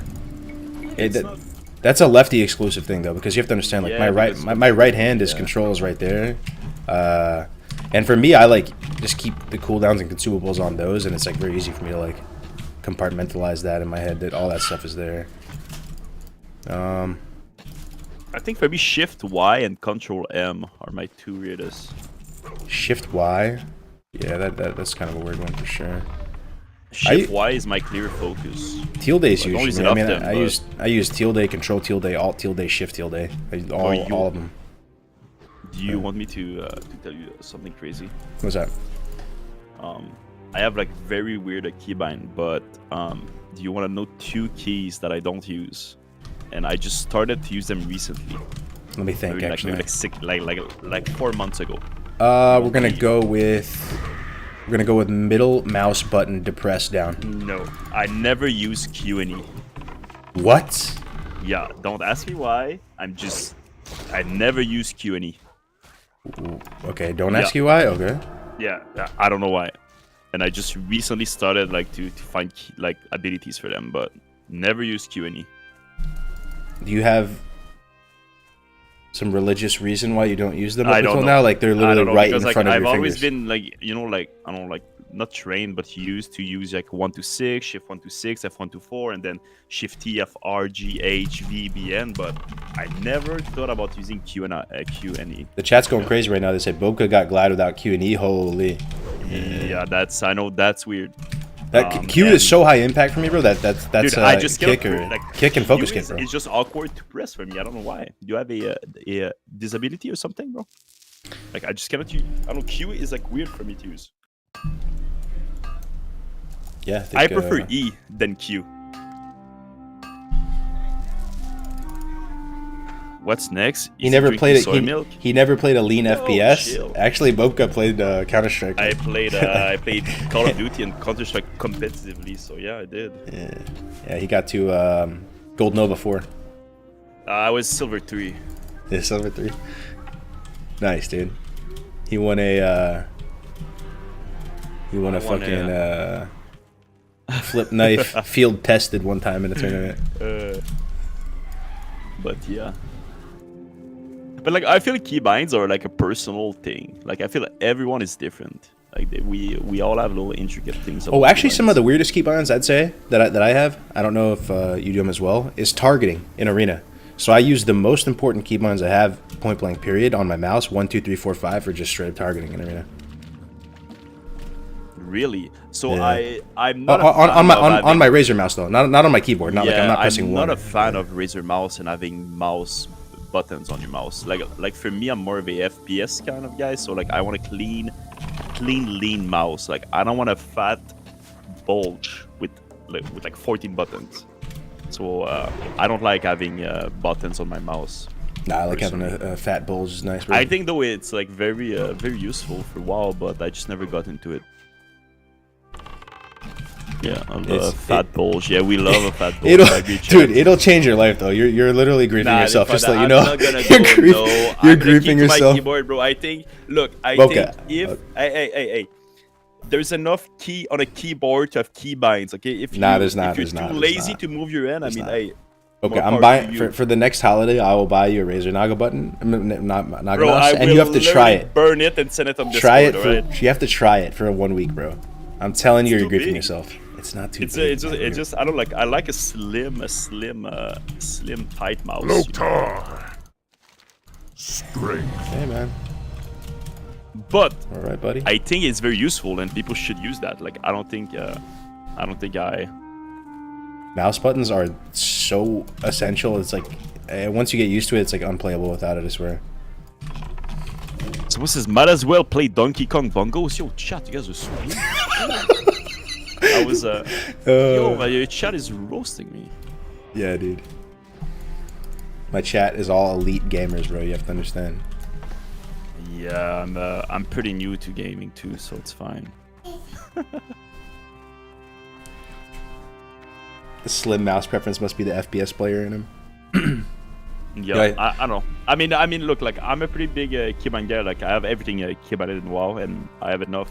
I have like pretty large, long fingers, so I can hit everything on the keyboard. So I'm comfortable with the keyboard. But I think overall, just look at like some like really good arena players. They all play with Razer Nagas because you can like keybind so many things on it. It's definitely Yeah.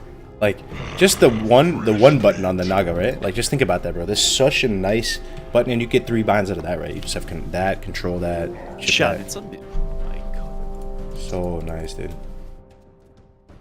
I'm a pretty big keybind guy who doesn't use Q or E keybinds. Shit, do you want me to make me a list of all the keybinds? Or I got a lot of keybinds. More. Speak, friend. What do you Honestly, though, dude, that's one of the most amazing things I've ever seen. That guy is clicking all abilities in Arena and getting rank 1. How? How? Yeah, but look. Warrior's got to be the only class you could do that on, right? Yeah, but there's no way. Bro, like I could not see like on a rogue doing arena. There's just so much. I don't know. Like I think on any class, I think it's like a very small niche and like it's just like one like extraordinary clicker, but.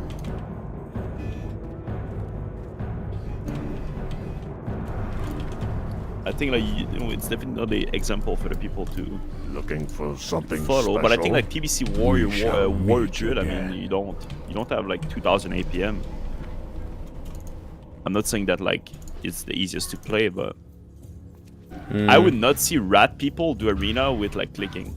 There's just too much stuff to do right now. Too much abilities. Also, if the guy is used to it and like he's fast and like he's an Ozu player, I mean it's fine. Check the potion, dude.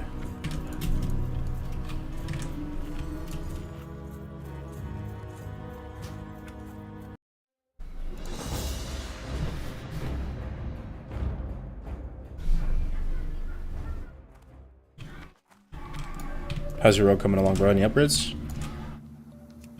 Coming along, 76,000 jumps, 9,000 fishing cast, 9,000? 230. Yeah, Interesting. Keep it real. 230 fishing books. Bought one bank slots. Dude, I'm ready for Black Moon Lair. I'm gonna be honest. How much gold do you have? I mean, I bought a bank slots got for 10 what you gold, then I need. bought all 10. I mean, the 10 slot back for it, and I have like 14 gold left. So I had like over like 30 gold-ish, but I never went to fish in higher level zones because people right now are cheesing gold and they're going to fish in higher level zones to have a higher vendor price, which is smart, but I don't have the XP to spare for it. Yeah, So I same can here. only farm gold. I So would do all the my same gold thing is here. from like stone talon fishing. Well, there's still a value in doing that because you can get upgrades at least, and they can't get upgrades. Hey, I'm piste, my bro. Circus. Kick. Cargo's vanilla Blizz fresh news when? I don't know, bro. We'll see what happens, man. I think vanilla's in a great spot though. Like, Wrath is stabilized, so to speak. Not the. I don't want to shit on Wrath too hard, but like, the passion for vanilla is brewing again on a large scale. Like, people are playing on Era. There's a ton of people playing on Era. Era is actually popping off. Then you have Turtle, which is also popping off. Then you have the White Kidney server, which, 75% bots, but there's still people playing there. Then you got Hardcore. You got that Dusk Haven server that just launched too, that just 1x. I don't know if many people are playing there though. Talking on caves, there was a guy in my chat yesterday. There's like a hardcore challenge that you do cave only. He said like the guy is like doing a warrior and he has to only level in caves. Yeah, Is that's that like a thing? That's a guy in the chat Bro, right now. like, Here, let me show you like his videos, right? what happened in your life for you to wake up one day to think, hey, I'm gonna level hardcore 60 and I'm gonna do cave only with a warrior? You know why? That sounds fun. Because you get people talking about it, bro. What Let me show the you right now. fuck is wrong with those people, bro? Let me show you, bro. Let me show you. Let That me is show you, dude. crazy. Let me show you, man. Let me show you. Oh, I think Zerker, I don't hate. I think it's pretty cool, but it's pretty. I don't know. Go into caves at all. Just stick to the Wait, hold on. and the You know, fields that people you're come up with some of the wildest challenge. Where's the, he actually has guides about caves. He's basically a cave expert. Hold on. It's just like must be boring to always be in like a cave in WoW, right? Like I love like to see the landscape, the nighttime. Imagine just always being in a cave. Look at this, bro. Classic era hardcore. Know Your Caves, episode 1. What the Fell fuck? There's Rock. guides on Dude, it? there's No way. in-depth, detailed guides, This is dude. so crazy. Look at this. Classic era hardcore Coldridge Valley cave survival guide, bro. Goated content. People are making cave guides. This is how hardcore is deep right now. TurboTax into it. It's the worst time of the year. Tax season. Hey, Cargos, what is your cave rating, bro? My Are you cave a rating? plus 5 cave? Yeah. Are you a plus 5 cave? Or like type of Know your caves. Know your Know your cave. caves. Know your caves. Know your caves. Look here. Know your cave. Know your caves. Know your This is sick, caves. though. Know your Know your caves. cave. Know your caves. I'm vested. Welcome, one and all, to Know Your Caves. Episode 1 is about Fell Rock. You see me about to go into Fell Rock right here. That's the cave right behind Dolinar on Teldrassil and the Night Elf starting area. There's a Wait, is it actually called Teldrassil? I've been saying it wrong for my whole life. quest in Dolinar to go into this cave, kill Lord Melanus, retrieve his head, and turn it in. Lord Melanus is level 8. The rest of the mobs in the cave are level 5 to 6. A lot of people die in this cave because they go in at level 7 or so, sometimes level 8, and they are... Know your caves. Know your caves.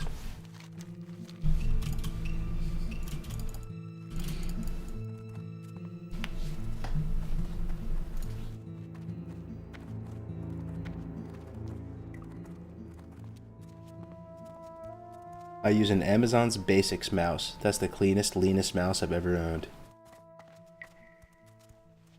I'm using a Logitech G305, I believe. I've been the same mouse for 3 years. Yeah, I order an extra Razer Naga lefty mouse to just keep in storage in case this one breaks at any point because Logitech G Pro, yeah. there's not much quantity of them. They discontinue it, I'm fucked. I mean, do you know why? Because they don't set enough, bro. That's why. Yep. It's true. You have an old relic. I mean, not a relic, actually a big relic. I am an old relic, bro. Bro, you're a lefty with a Razer Naga. You're definitely one of a kind. Yep. Built diff. You build diff for sure. Zoe mouse used to be a really good mouse. I had the Zoe when I was playing Counter Strike. Always good mouse. So you hear that people are building their own keyboards now? Yeah. I don't understand that. Who told me that he was a big keyboard enjoyer? Winky is a big keyboard Yeah, big enjoyer. Winky is, but like I don't understand how you build your own keyboard. Like I know building your own computer, but well, yeah, I don't know what's the trip of that. I guess it's just you choose what kind of switches you want. Bro, there's some expensive keyboards. There's like some like $1,000 plus keyboards, like custom ones. It's actually crazy. You buy the components and solder it together. What keyboard are you that's using, weird. Mr. Cargos? Anything weird? I'm using a HyperX mini keyboard. Like it's a small keyboard. Oh, you that's use the one, yeah. yeah. Because the reason why I like it is that like even the far off keybinds like F1 through F4, F5, even F5 through F8, like my pinky can comfortably hit F8 right now. Yeah, that's really good. I like that.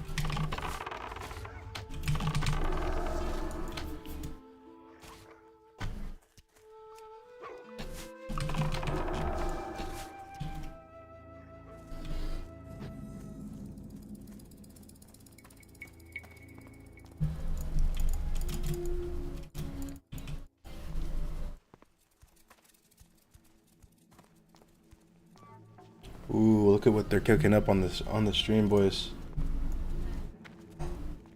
Making infographics for the show, class breakdown, HCS World Tour Season 1. Oh, Yo, chat. I want to tell you guys something secret, alright? hunters are the most, huh? Followed by mages. Because I've been with Cargos and Grays in their team, even Leslie, Black Smoke, and I promise you guys, these guys are working very hard right now. Like every night, they're up on Discord until 2, 3 a.m. to discuss about the next podcast, about the rules. True. So, chat, you guys, you know, be grateful because they're doing a shit ton of work. I was actually surprised. But they're up on Discord every night, and then it's a lot of work. Yeah, it's fun though, you know. It's like it's work, but it's like we all really enjoy it. It's such a labor of love for so many people. When is the last night we didn't end up on Discord until 2 a.m. and then you guys were not talking about like the next podcast or making art assets or talking about rules or changing this, changing that? Like there's not a single night that you True. guys haven't been up until super late, so it's pretty crazy. Yeah, no, I appreciate it. Man. Greetings. It's been a lot of fun. Farewell. Hail. What's your daily schedule like? I'm such an unscheduled Andy, bro. Like I am so close to just being straight up dysfunctional when it comes to scheduling things. I like wake up and I really do take every day. I take things day by day, but I've gotten better over the time of scheduling things. So you know, I wake up, make my coffee, have a bunch of my meetings early, try to get it out of the way, business stuff, and then see where life takes me. do some gaming, do some streaming, do something like that, and then go to the gym at night, play pickleball, come back, do some gaming again with Bobka till 4 a.m. fishing. Rinse and repeat. Talking about coffee on Discord. Yeah.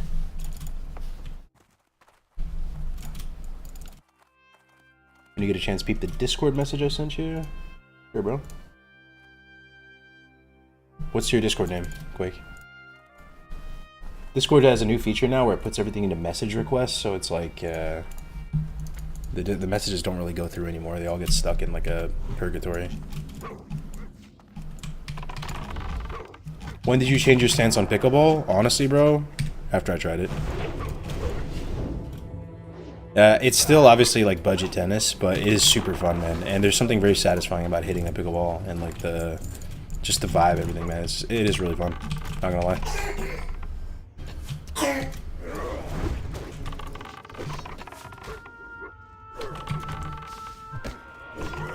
There's 1, 2, 3, 4, 5, 6, 7, 8, 9 people waiting for Zalazanian. Yeah, bro, that is wild to me. And I'm about to steal it. There's literally 10 people waiting, just spamming target. It's actually crazy. Like, EU servers are packed right now.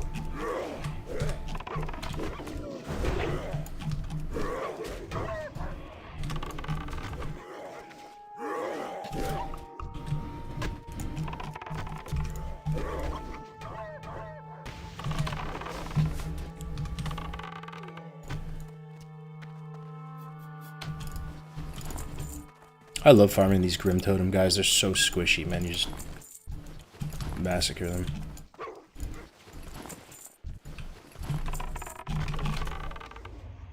Best part about pickleball is the quick learning curve. Yeah, and it's more social than tennis, because tennis it's a big court. You know, you can't really hear each other too well, and it's more physically exhausting for sure. Pickleball is smaller, more accessible too. Like I think like old people and stuff will do better with pickleball. It's less about like cardio and shit.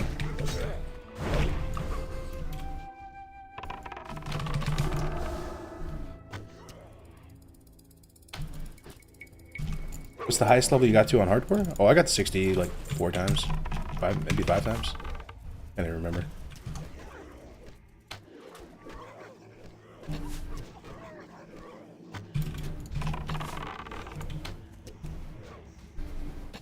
Pickleball tourney at BlizzCon or what? What's up, Stealth? Yeah, man, I'm down. We'll be there. I'll be there for TwitchCon and BlizzCon this year.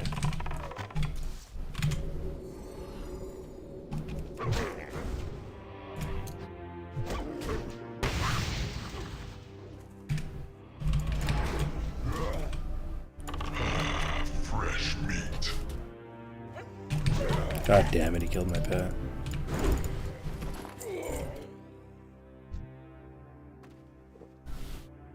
I used to work at a country club and all of them old fuckers play pickleball. Dude, it is really addicting and fun. You just gotta try it out. It's so easy to hate on it though.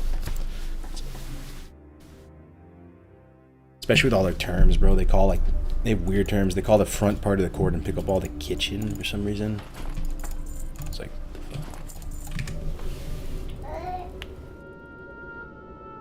is this another alt? Did one of your characters die? No, I still have both my hunters. But my plan for it is I have a hunter that I'm playing and then I have a backup for him. And this is potentially something if I want to get ahead of the levels and level early. Like maybe I don't have enough time to level in the future circuits, so I can stay ahead on this guy. That might be copium though.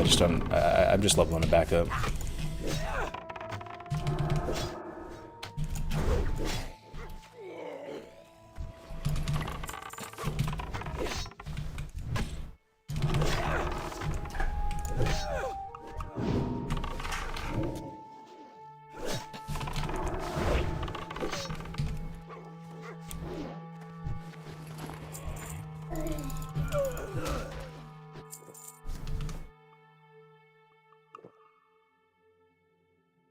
Who do you play pickleball with? Bro, there's a whole community. I have Lifetime Fitness. I don't know if any of you guys go to it. It's a really nice gym, super like bougie, and food court and everything like that. And they have a daycare center in there too, so you can bring your kid and actually get a workout in.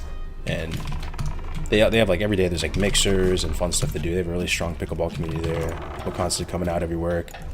After work, you come out and just play. You don't even schedule it. You just assume all the same folks are out there every day. I've been missing that sense of community for a while. I grew up playing tennis, right? And like every summer I'd be going to like tennis summer camps. I worked as like a tennis pro when I was young. Growing up, going to like group tennis lessons, going to like round robins on weekends and shit like that. Like that was a big part of my life growing up. So.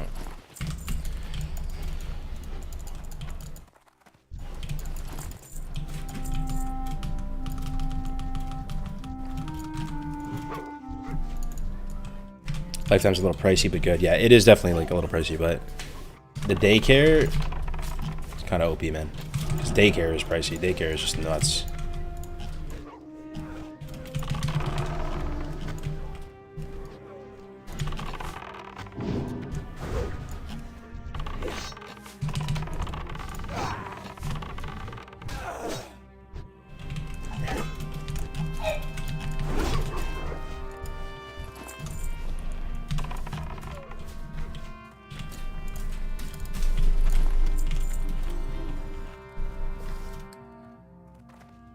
Have you seen the pet abilities from Alpha? Each family had 3 abilities. Really? No, I'm not sure if I've seen that, but I am very well aware of the different stages of normalization they had with pets in vanilla. There's like 3 waves, and the pets at the very start of vanilla used to be way more diverse. There used to be different pet resistances on pets, so you would find like a wolf in Syrian Gorge that had super high fire resist. You'd have another pet that had super high shadow resist. They had different pursuit speeds as well, so you'd have some pets. I always thought this was interesting. The pet with the highest pursuit speed, early vanilla, was a pet called Tack the Leaper. It's a rare in the Barrens. It's a raptor. And it had 100% pursuit speed. It could catch you on an epic mount just walking around normally. Which obviously probably isn't the most balanced, but it's cool from a flavor perspective. Then you had pets like Mazrinache and the Pink Flamingo and Mulgore that had its own RP ability that all it was just it made it walk slow. It's like didn't even make any sense, but they went through a couple different waves of normalization until what they have now, which is still a pretty cool pet system. I like how it is. Lupos abusers. The thing about Lupos though, yeah, I think there was other pets like Lupos too. Like it wasn't just him. He's a wolf in Duskwood that deals shadow damage on private servers. It's still like that, and people use that shit. I've been expecting you. But I think there was other pets that dealt like different types of damage as well, like fire damage and stuff. What time does Around the Forge start? As soon as Graves gives me the word, I'll host into him. He's just hustling to get it all together. He's been working on it all night, making infographics and stuff. Love to see Graves getting motivated about that stuff. Here, I'll show you another little preview.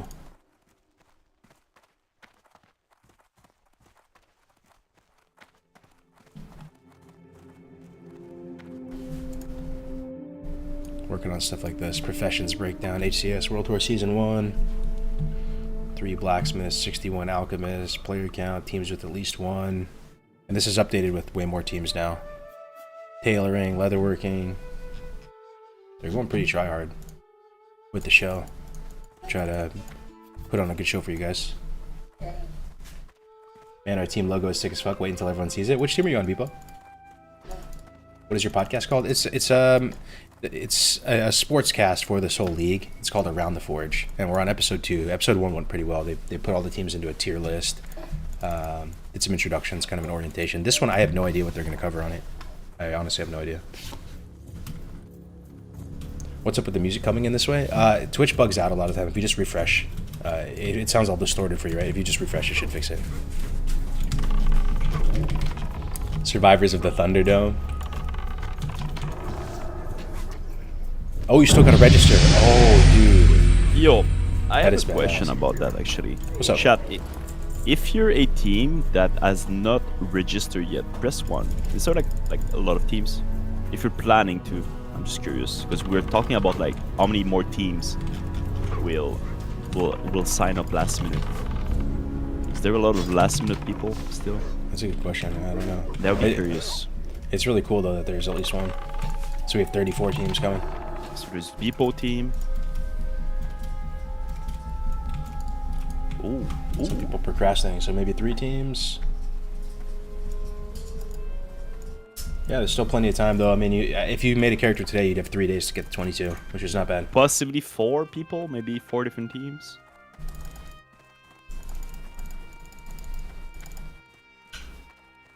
And there might be some teams looking Interesting. for replacements as well, or like a 6 spot. It's not too late to join in that capacity as well, because you can register as a team of 6, so you have a backup. And some teams are registered as 5. So if you are interested in playing, like definitely join the Discord and explore a bit.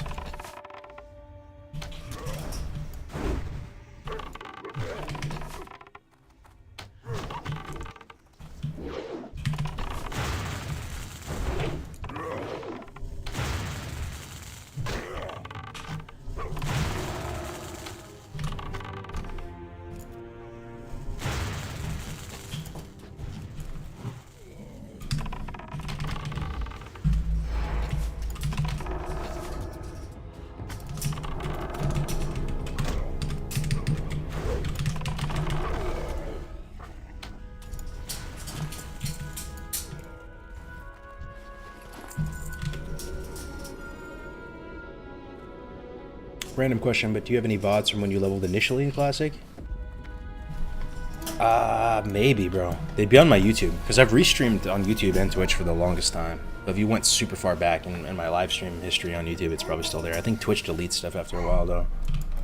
So there's probably no shot on Twitch. I did pretty much, like, ghost everyone, though, to a certain extent. I had a lot of hype going into Classic. And it wasn't just me, a lot of creators fell into the same pitfall, or whatever you want to call it. You streamed a lot, you hyped up Classic a lot, and then when the game actually launched, you were just busy playing the game, like you didn't feel like streaming it. And I fell off a bit. But I did do a few streams here and there.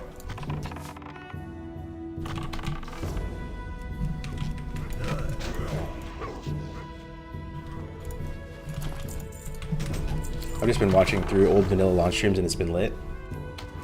Oh, nice. That's cool. They're still there. I was watching the old Cortex videos just to remember the good old times. Bro, I talked with The Cortex. Yeah, I know. Talked with him yesterday, bro. Yeah. The Cortex classic weekly clips were so good. Yeah, you probably had quite a few appearances on there, I would imagine. Ganking people and shit. Yeah, a few. But now it was like your weekly like news and like all the best clips. It was so fun to watch. Good time.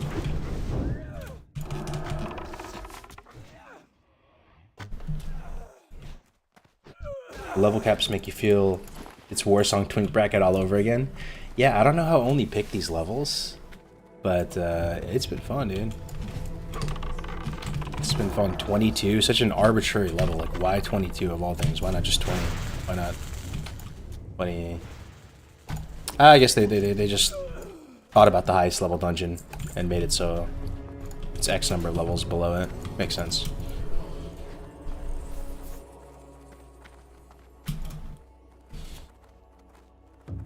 Because the RXP guide goes to 22. Yeah, that's it right there.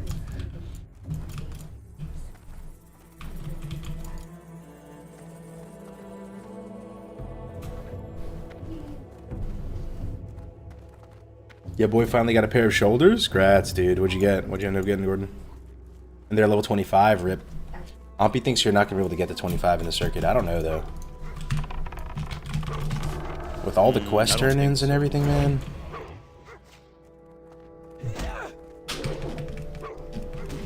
We'll see. And rested.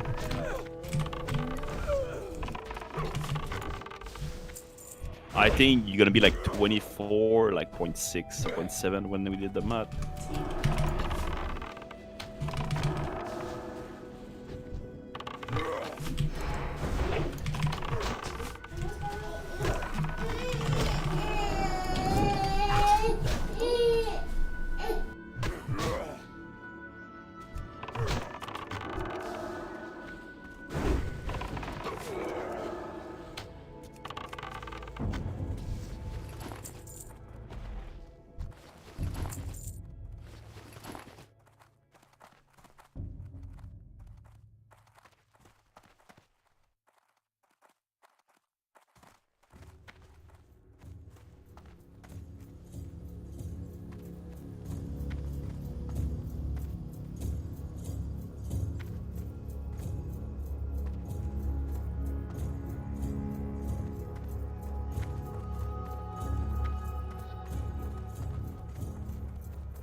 9 PST, yeah.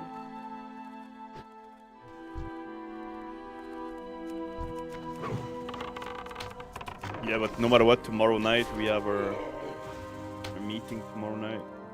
I pinged the Discord. You guys gotta. I know you guys are not too Discord pingy, but I'll spam you guys. But it's important. How may I aid you? If you don't show up, I'm gonna have to cut your paycheck, bro.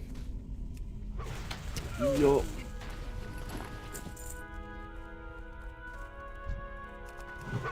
No bonus.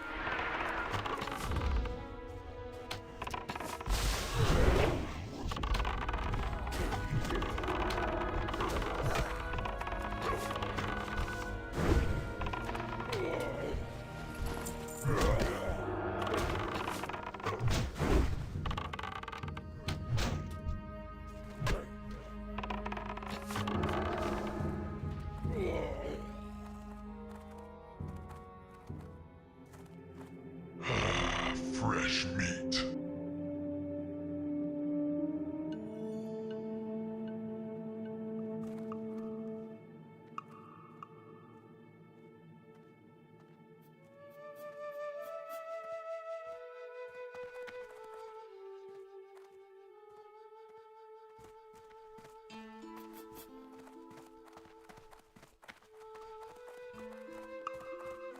Greetings, traveler.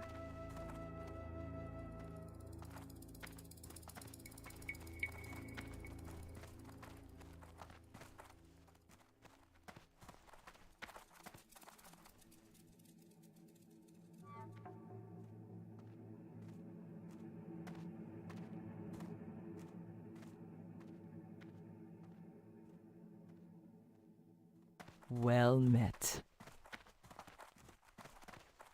You what? Here. What do I use? I think I use Google Chrome. Isn't Microsoft Edge very bad? It's like basic. Like, is it like bad for virus too? No.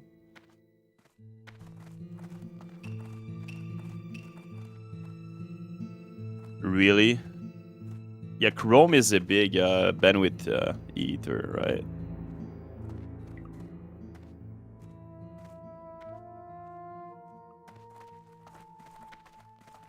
Hmm.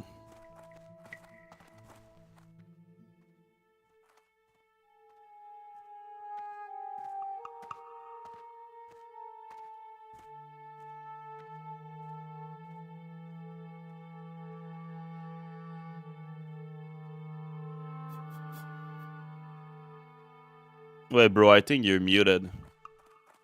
Because I was talking to myself in your stream, I believe. Oh shit, I was muted this whole time. I'm so sorry. What's up, everybody? My bad, my bad. Fuck. Anyway, God damn it. But, yeah, this is on Saturday. Circuit 1, WC Deadmines SFK BFD. And then let's see how much time we have to level for Circuit 2, bro. So it's March 25th. So it's 14 days to get 33. That's a lot of time, right? I mean, yeah. I think like most people will take a week and then you farm a 6-pin gear. Then just chill. We're gonna do Circuit 2 so much better though than Circuit 1 after everything we've learned. Gotta make sure we start early enough on the previous.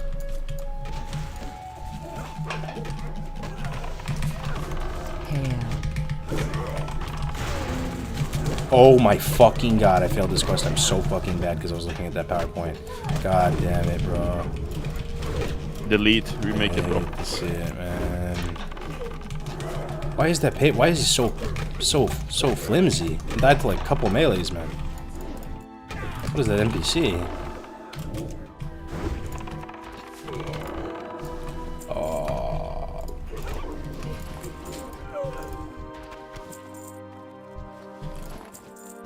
I'll just skip that.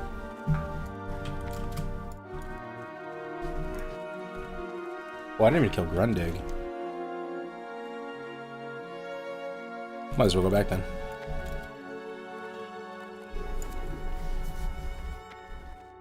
I think the leveling process, like 50 plus, will be exciting to watch because you know that team has like a lot to lose if they die. It's like Yeah. your character with like all the dungeon gear from the previous 4 circuits. Then it's like if you die, just such a big loss for your team. Yeah, I wonder So at what the point leveling will be very important in the next circuits. It's gonna be sketch. I wonder what point teams will give up if they die at that level. I I think think there's 40. 40 is like a mental. Bro, yeah. going again after 40 is just Too like much. you half. Yeah. So we'll have 14 days to get 33, and then we'll have at some point it might be kind of hard to get the levels needed. I just want to see when that is.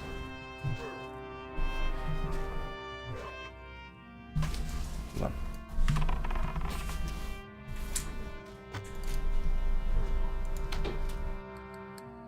So 14 days to get 11 levels. That seems pretty chill. And then we'll have 21 days to get 44. Is there really 21 days? 21?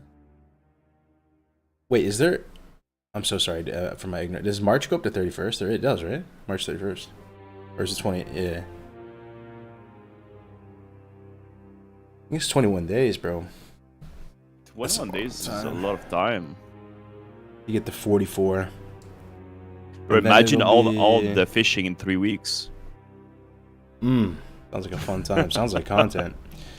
All right, then we're going from the 15th to the 29th. So 14 days. This is what it's. This is going to be the tough one, bro. This is going to be the tough one. 14 days to go from 44 to 51. That's not even that bad, though. 7 levels, 14 days. Get half a level a day if you want. The thing is, you got to get your like previs and stuff. That's probably out of all of them, though, going to be the toughest one to hit for people, I would imagine.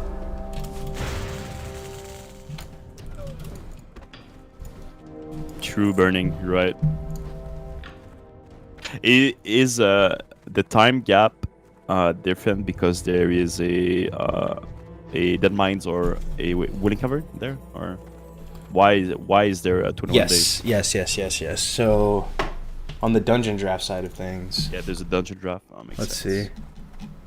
On the dungeon draft side of things, we got.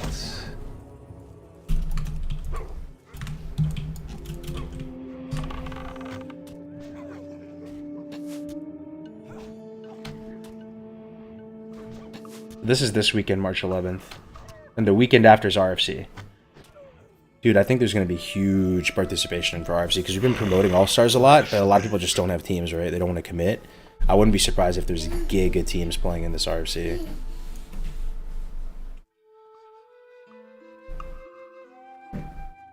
Then it's 1 week later, World Tour. 1 week later, dude. Oh, no, it's not 1 week later. 2 weeks later, Wailing Caverns. Yeah.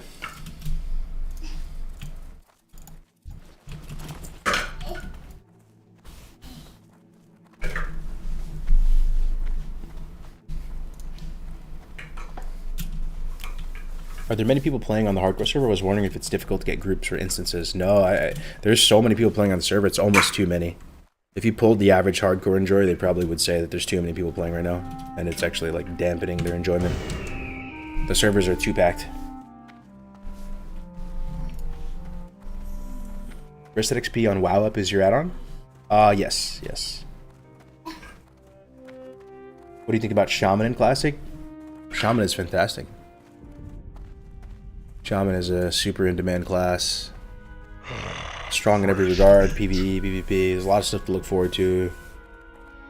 It's a class that doesn't really have much weakness. If anything, I'm trying to think about it right now. It's possibly the strongest PvP spec in the game too, I'm not even kidding. Elemental. With full consumes and everything like that, it's actually mind-blowingly good.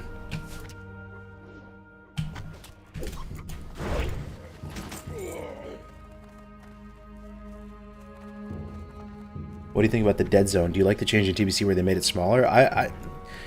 You would think so, right? Because it just makes the class better. I like the dead zone, bro. I am a vanilla WoW enjoyer, brother. I love the flavor of Hunter and vanilla. I love everything about it.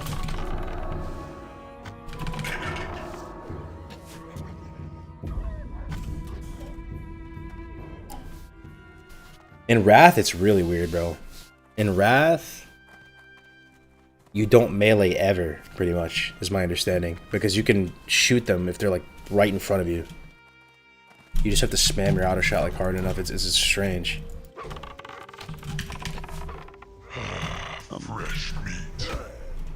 I have to leave for a few. Have a good stream, bro. Alright, man. See you later. Later tonight. Yeah, Are you yeah, doing sounds some good. late night fishing or? Oh, yeah, dude. You already know. Alright, dude. Peace, man.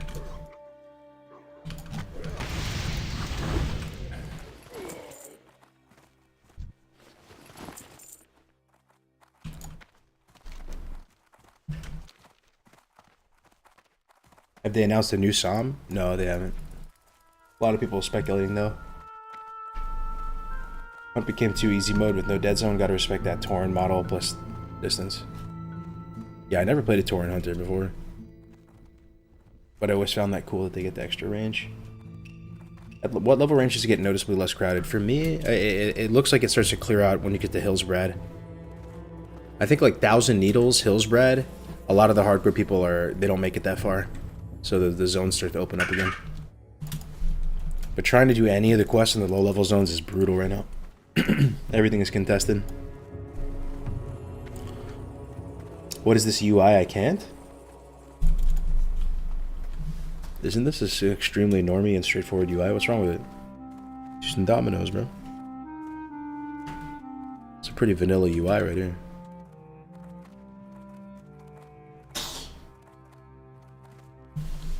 What about Aspect of the Beast, increasing melee attack power and Trank Shot dispelling magic? I'm washed with Wrath stuff. I didn't even know that, dude. Trank Shot dispelling magic. I thought Arcane Shot dispels magic, and I didn't know that about Aspect of the Beast. I have no take on that. This is like the most standard issue UI, like the M1 Garand of UIs.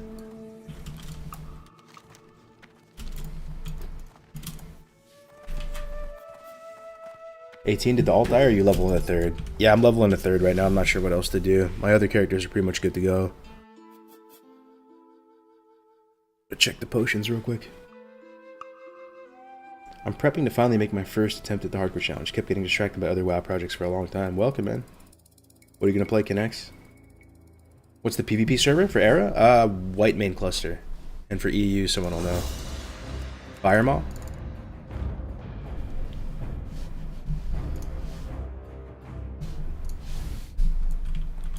Might as well get a third and a fourth. That's what I'm saying. You never know what's gonna happen. Hey, yeah. Oh, boys. The most exciting thing of the stream right then and there. Look at that. That's exactly what we run right now. And 3 of them. Oh my god. Requires 22 on the dot. 455 to 585 mana. That's like a lay on hands every 2 minutes for my mana bar. That's what we want, man. This is the jackpot. I've come here before and gotten excited over just one. There's 3 fully in stock. Glad I could help. I'm basically an alchemist right now. I have the best health potions. Requires 21. Mana potions requires 22. I don't know how many I need. I think my Ompy's a mage. He says he's bringing 40.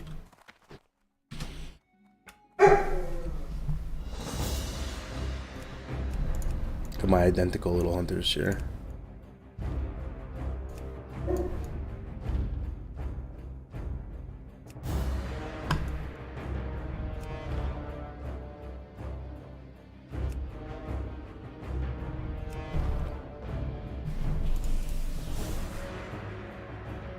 Go check on the dog, bruh. They're barking at the postman. How do you have 10 greater pots at 22? You buy them from the vendor. There's not many places you can... Yo, Alliance honestly just has... At least for this circuit, I've been looking up a lot of schematics and recipes and where potions spawn and how many, potion vendors Horde has versus Alliance. Alliance just has way more in general across the board. Kind of fucked up, man. Fresh meat. Which one is your main? The one with all the potions in Booty Bay. If I die on that guy somehow, I'll switch over to the other one, and this is my... Back up, back up.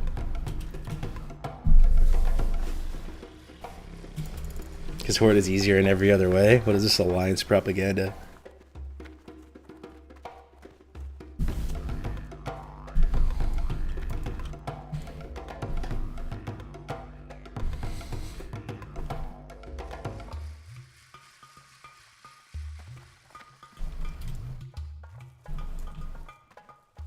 What you want?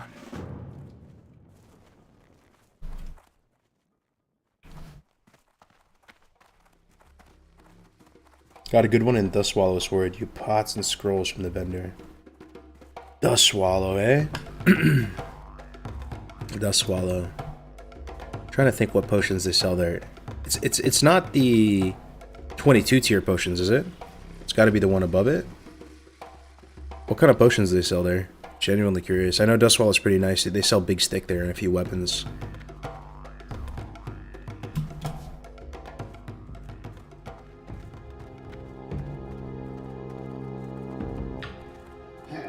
Do you know if Scorpion Sting is worth it against NPCs? Does it reduce attack power? Yeah, it does. I mean, I used to think it was completely worthless, and it wasn't very good. But you know, it does stem damage on like the tank or something, right? If you're up against something that's really hard hitting, and you're trying to just swing that, you swing the math back in your favor in terms of like damage in, damage out. Scorpion Sting helps on that, you know, helps more so than just a little Serpent Sting taking for a few damage on him. The other use of it is if you get this Wyvern Sting. So when this ends, it's actually not bad. Like, you just have to know how it works. When it ends, it actually applies a dot, so you CC somebody for like 12 seconds, right? It's pretty good versus Alliance because there's no undeads. So you Wyvern Sting them, right? But you have to swap it because the dot will go on after. So if you want to trap them out of it. So you can use it as a utility sting to remove like a Serpent Sting dot or a Wyvern Sting dot. But it does reduce the attack power of NPCs, and what I've learned over the years is that attack power reduction or strength reduction, whatever it is, ends up affecting NPCs more than players for some reason.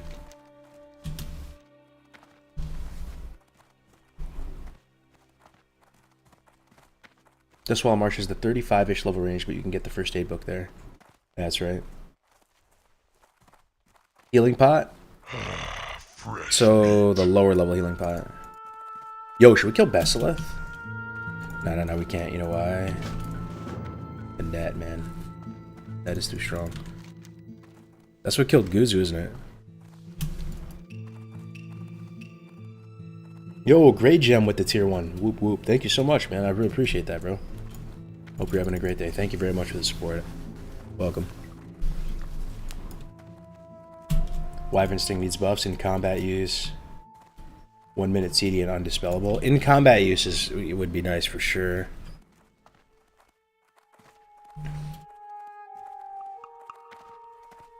I don't know about undispellable though. I kind of like where it's at. I mean, they unironically use Wyvern Sting in TBC and Wrath for some of the comps. But they might have changed it a bit in TBC and Wrath, I'm trying to remember. But it was good. Hunters have insane CC. In TBC, it was used to pretty good effect. Playing like Hunter Druid or Hunter Priest.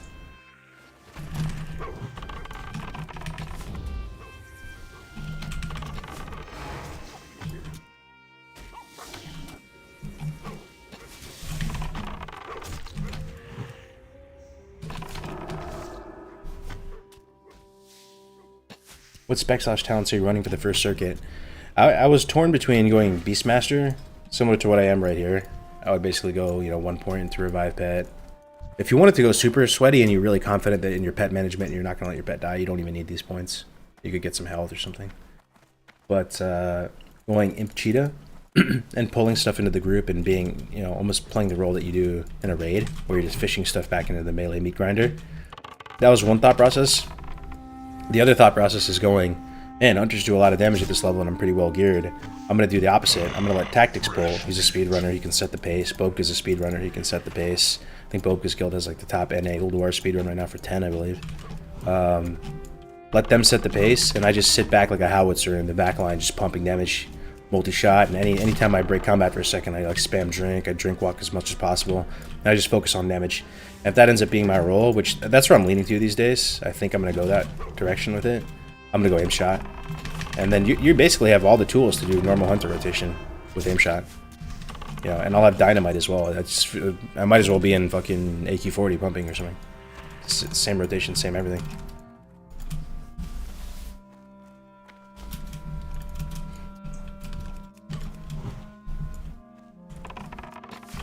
Guzu forgot he had Thunderclap and Sticky Clue. He could have survived. And it's good to know Guzu's mortal, though. He was making the HC look easy.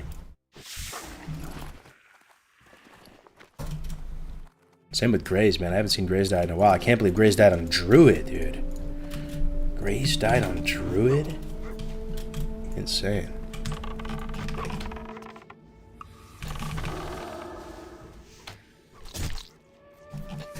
Enemy AC 130 inbound at Scargos. Yeah. I hope I do a lot of damage tomorrow, relative to... I think I will. That's my guess. I think I'm going to be doing top damage in my physical damage cleave.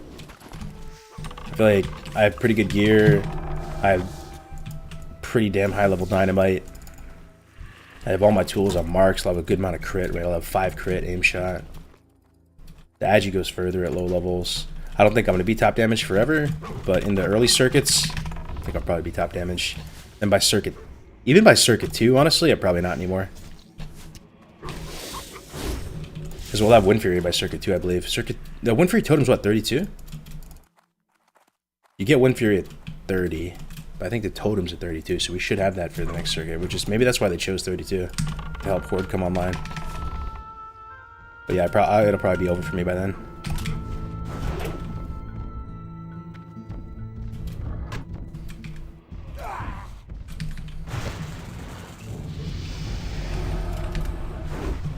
Hey, how you doing? Be good.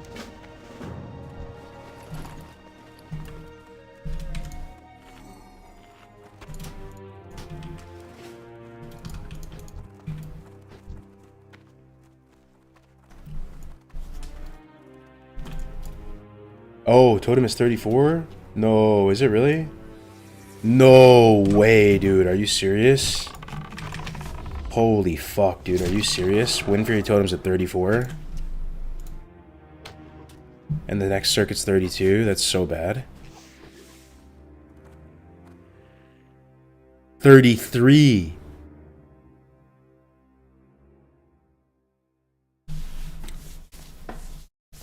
Oh, it is 32. Oh, thank God. Okay, we will have it. I was about to say, if it was 34, though, we'd be 33. We could probably pre-quest, have rest at XP, try to, as fast as possible, get 34, and then just take the time to go train it.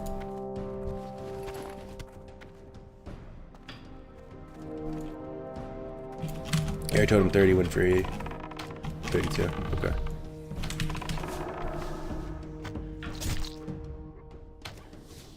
Did you see the add-on where it voice acts all the quest scripts? Dude, I love that thing. I saw an Asmongold clip of him reacting to it. That's so awesome.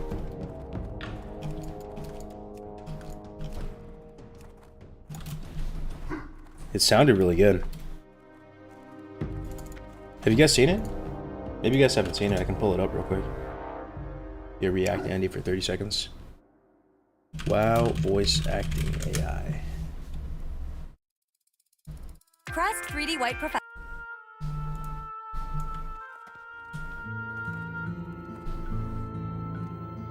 Check this out.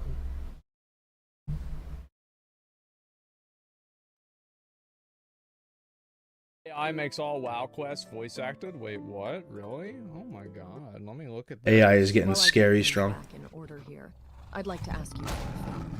Wow. One of my former apprentices embarked in a very dangerous line of research.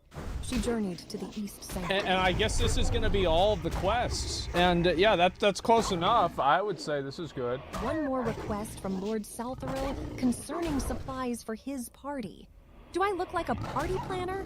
Between you and me, that fool and his sycophants are living in denial that we're under attack here. Some of us are actually... This is actually... So cool, man. You can actually hear some emotion in it.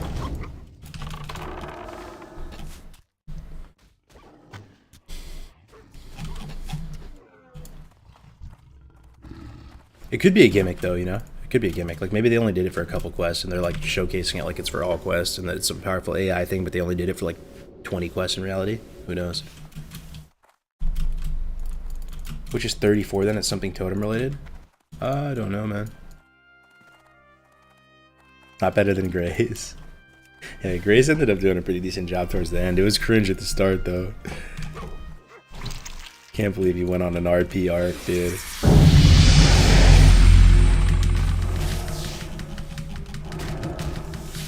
I would be pretty scared right now, to be honest. No, we're fine, we're fine. But I'm about to ding, so... The matriarch's about to spawn on top of us.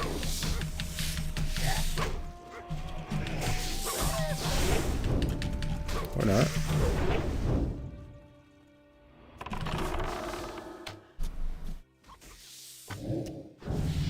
There it is, 19 boys.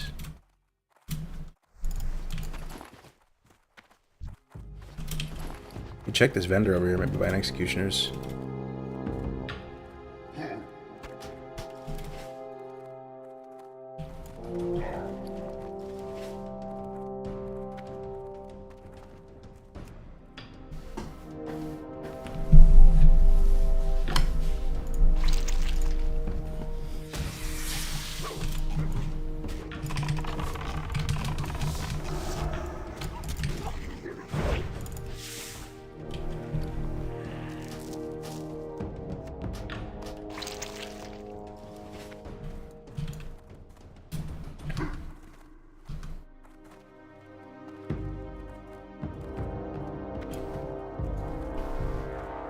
Is Gray still playing? He is, yeah. He's working on a show right now. It's called Around the Forge, and we're just waiting on him right now for him to go live and be ready with it. He's been working on it since last night. We're going to host into him. We can all go watch it together. I might be on it, too. It's possible, because some of the co-hosts might have tapped out. We'll see.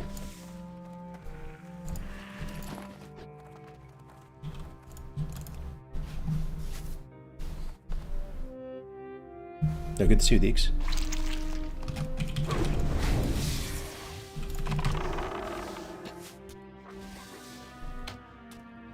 What do you think causes the private server people to be so much more toxic than both the retail and classic player base? It's an interesting question. Yeah, I think I would be lying to you if I told you, oh, they're just, you know, everybody's just as toxic. I have noticed that for sure over the years. My theory on it has always been like, there's like a disenfranchised group of people that are looking for a sense of community. And they do view private servers as like one of the last bastions of free speech. That's their narrative on it, not mine. It's just such a strange thing to view a WoW server as a bastion of free speech, but that's like their take on it, and they value that a lot, and they don't want anybody to, you know, step on the snake. And they really push the limits, man. They like just really like edgy 4chan type vibe, and they're like super quick to get racial and anti-Semitic and stuff like that, and that happens. But I do think there's still just there's a ton of good people who play private servers, but they want nothing to do with that shit, right? They see it and like they realize there's no point to engage with this. It's just gonna make a bad situation worse, and they just try to quietly play and enjoy themselves. But a lot of those people get turned off after a while because they, you know, part of playing on a server is you want to feel sort of connection to your fellow man playing, and when you're surrounded by that, at a certain point, you don't feel any camaraderie with the people on the server. So I don't know. I do wish private servers did a much better job of picking up the mop, picking up the broom, and just playing the Janny role, man, and seeing that stuff, and just permabanning those people, getting them out, and saying, look, we understand that's your take. You want a random, weird-ass vanilla WoW private server to be your bastion of free speech, but, you know, we're just not going to have that here, so. See you next Fresh Bud. But they don't. They let it slide a lot, and it sucks.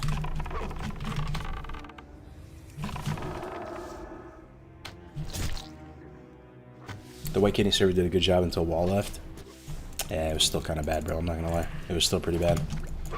And a part of that is me just getting older, right? As you become like older and, you know, 30 plus and shit, like I think you do get tilted by more stuff like that. Like your like tastes over time, I think generally speaking, probably become more like conservative. Not for everybody, But I just noticed that when I look at my friends and other people in the same, like, bracket. You kind of, like, that shit becomes less funny, and you become a little bit more, you know, get off my lawn with shit, so. You're gonna play on a fresh Psalm? Hell yeah, dude. I'll be there for every vanilla freshman. I'll make an appearance in some way. I'll play a Psalm for real, though, if and when it happens. People get less adventurous and curious, true. Yo, what up, Only? Good to see you, man. But I do wish that private servers... I don't believe private servers have to be that way. I do wish they would do a better job with that. And maybe Turtle WoW does. I haven't played Turtle WoW. Just heard about it. They seem to be popping off right now in a big way. Which is cool to see an RPPV server doing so. And they've been around for a long time. They've like, kind of earned their stripes in the private server community. It's not some, like, cash grab, new fresh they're spitting up out of nowhere, right? They've been pumping on it for years. What is Turtle WoW? It's a stab at Classic Plus, Vanilla Plus. It's been around for a while. Been playing much Wrath, if any? Nah, not recently. Not recently. Haven't touched World War at all. Last time was just bad timing. Now we're all fiending for what we didn't appreciate. And you heard me, right, Padding? I'm one of the last people on Earth to say, like, oh, I told you so. But I've been going to bat for Psalm and, like, thinking it was, like, a pretty fun experience, despite all the haters. And I do feel like that narrative has changed. The community was so against it at first, thinking it was so bad. And now I do feel like people are missing it a lot. I'm thinking it was...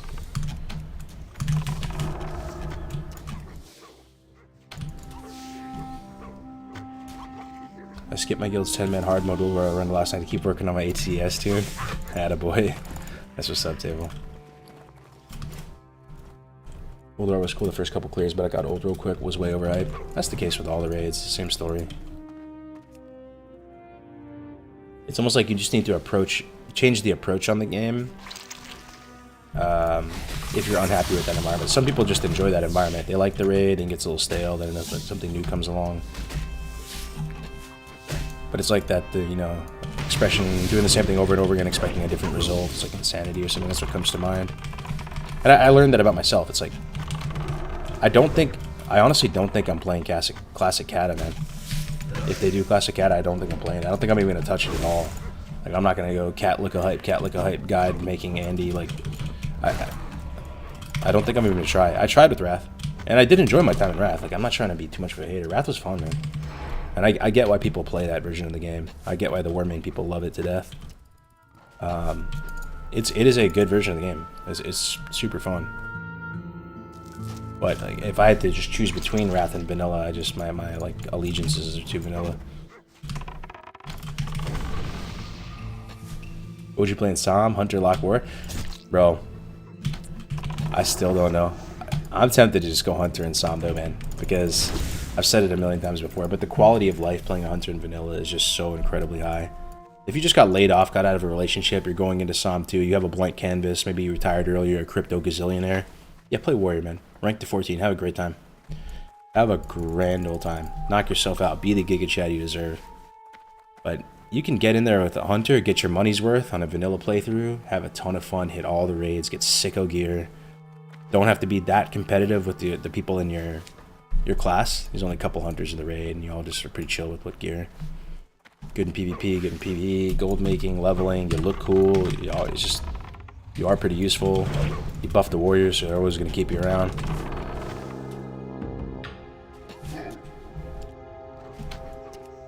Hunters aren't very competitive.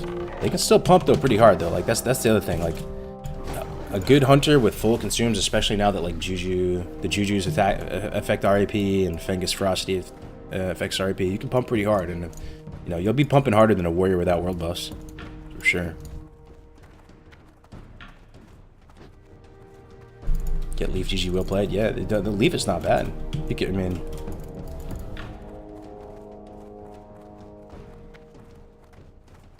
what do you think was better, Psalm or Classic? To be honest with you, bro, I had more fun during Psalm than I did Vanilla. But that's just me, though. I'm not saying that's everyone's experience. And what I mean is that I psyched myself out to a certain extent with Classic. Like, there was a lot of pressure. And we were running this big, humongous guild and stuff. And it was super fun, don't get me wrong. I had a great time in both. But Psalm was really, really enjoyable. I found a group of people I like playing with. We had a great time. ranked to 14, played Warrior for the first time, like mained Warrior for the first time, which made me like just appreciate vanilla in a whole nother light. So I really had a ton of fun in Psalm.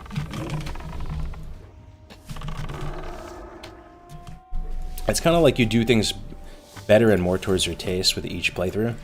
You know, like you refine your strategy going into Psalm, and you course correct based on like what you did right and what you did wrong during the first vanilla playthrough in Classic. And I feel like a good amount of people did that with Psalm and had a better time. You know, I played on a PvE server on Psalm. Scarum played on PvP server. I played, yeah. And we had Road to Rag, bro. Road to Rag was the highlight of my entire gaming career, man. There's no, I mean, that was so fucking cool.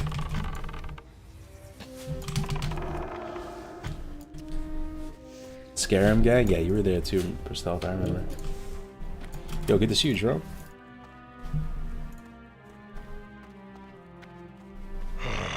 Fresh meat. LMAO 100%. I went from being the woke friend in the group to the old man yelling "get off my lawn" in the span of like 5 years. It's crazy how that is, right? I mean, even over the course of a few years, like all of you guys watching right now, your take on the game, your understanding of the meta of vanilla, or the meta of classic WoW, or what your tastes and preferences are, so much can change in 5 years. You can just be like a radically different person than you were before, and look back on your former self and cringe. Yeah, it changes a lot.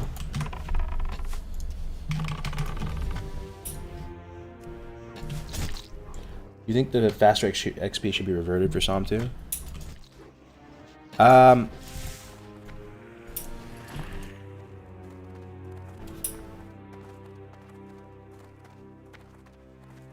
think if I had gun to my head to choose, I absolutely had to choose. They were forcing me to make a decision on it. I would opt for the increased XP rate, yeah. I like having some differentiation between Era and Psalm. I do believe in the Era ecosystem. I think people should believe in Era and not view these servers as dead.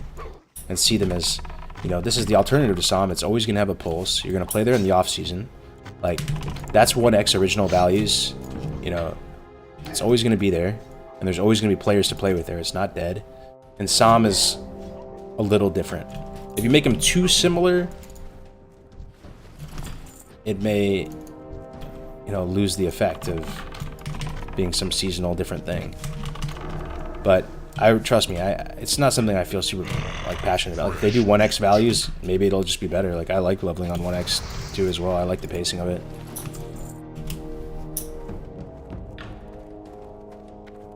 It's not only the racial slurs and general cringe in private servers, it's also the fact that being new to the content and learning by going is generally frowned upon. Yeah, that's something you can't even really get away from, though. Like,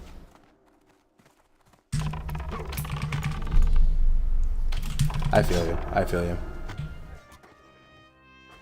you. But at the same time, bro, like, it's tough to want to play with noobs at the same time, right? Like, you want to play with people with around the same, like, level of, like, knowledge of the game and experience with the game, like, generally speaking. But I do think it's, like, nice to teach people about the game as well. Like in Psalm, I was playing with a lot of people who are new to vanilla and like just teaching them all the little things like how to do tribute runs and,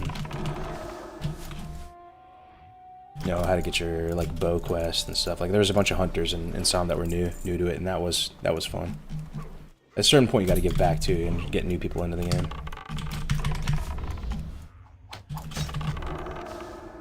What private servers did you play? I got into the private server scene a bit during mid-NOS. I wasn't there for the launch or anything like that. It was during Warlords of Draenor, right? I joined up around then. Played, I think, K2. Actually, I did play some K2, weirdly, which was before NOS, I believe. But I played on K2 and leveled 100 or like 40 or something. Then I played K3 at launch, got bored of it. Played the Elysium server when it first launched. I forgot the name of the server, but then they launched a second server called Zethker. I played on that one quite a bit. Northdale. Didn't play Darrowshire. I think that's it.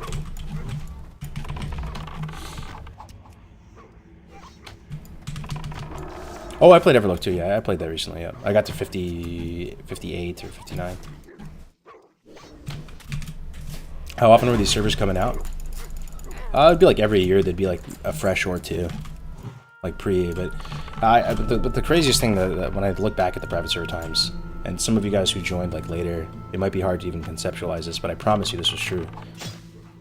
There was a time where people were playing these vanilla servers, and there was no prospect whatsoever that Blizzard would ever do official Classic. Try to even imagine that, because like probably 80% of the people here joined after Classic launched at some point, right? The people were playing these servers, and it felt so fun, man. Like it was this underground kind of like WoW community, and there was no mention at all of real vanilla WoW servers that Blizzard would do. It was pure copium at that point. People were like, nah, Blizzard will never do it. It was constantly the thread raging in world chat.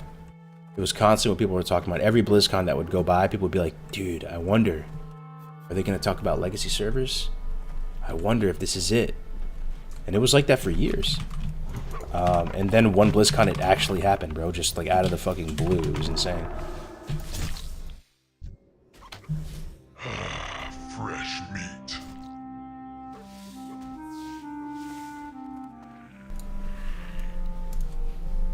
I mean, it wasn't entirely out of the blue. I'm trying to think back on it. Pretty much, NOS closed down, and I think they were going to do another NOS or something. They were going to take the data from NOS and relaunch or something. Maybe you guys can help me fill in the blanks. But they were setting up to do another project, the NOS team, and then they like canceled the project or something. They made an announcement to everybody, and they're like, we've decided as a team, we're not going to do it anymore. You know, we talked with Blizzard, blah blah blah blah blah. They made some kind of bold statement, and people got pissed, myself included. I actually regret it. People like the NOS team went from like heroes to zeros, and everyone was just pissed on the forums and writing like nasty shit about them. But I forgot exactly what happened. I'm trying to remember. They gave the data to Elysium. Yeah, and Elysium, yeah, that's right. I think that was it. They were collabing with Elysium. And this is when Elysium was getting like big popularity. They were collabing with Elysium to like take the NOS core and like relaunch a fresh server, and it was gonna be lit. Everybody was super excited for it. And then they like stopped it and paused it. Yeah. But now they're like the heroes, you know. I'm glad it ended up that way. They launched NOS under the Elysium banner with the old character data. That's right. That's right. Thank you. Thank you. That's what happened. Yep. But you guys remember that backlash against NOS back then? It was interesting. In 2007, 2008, when Wrath was announced, I wasn't playing TBC or Wrath expansions. I was playing them, and instead I was playing one of the first classic private servers. I do remember my very first experience ever with private servers was during TBC, actual TBC back in the day, and the private server was of TBC. So they've been around forever. And I remember running through Black Temple with my buddy Jim, like at GM movement speed, like just one-shotting the bosses and stuff. It was a fun server, you know? But they've been around technically since the very start of it.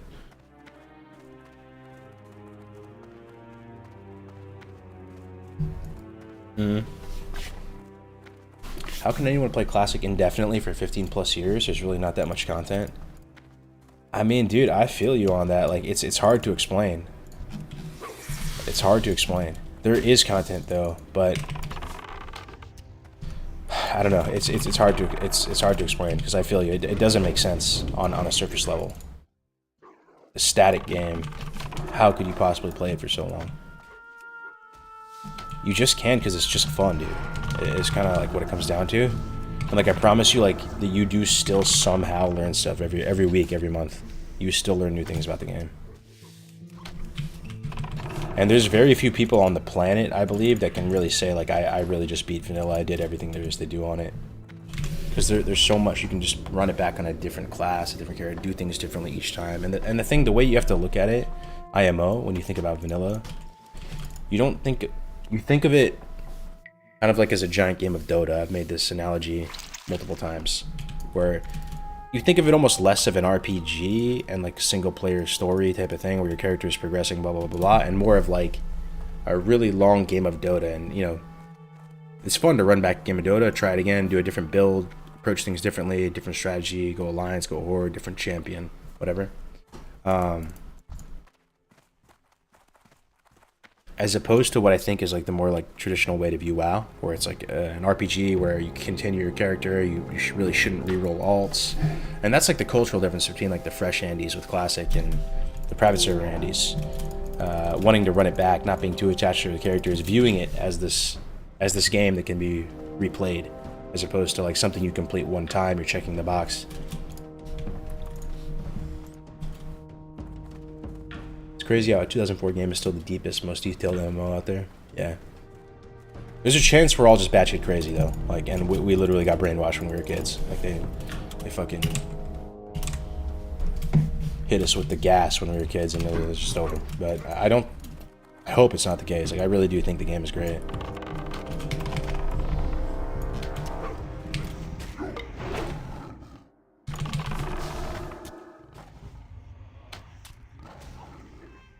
I was treating it more like RuneScape, where you just play one character and never reroll.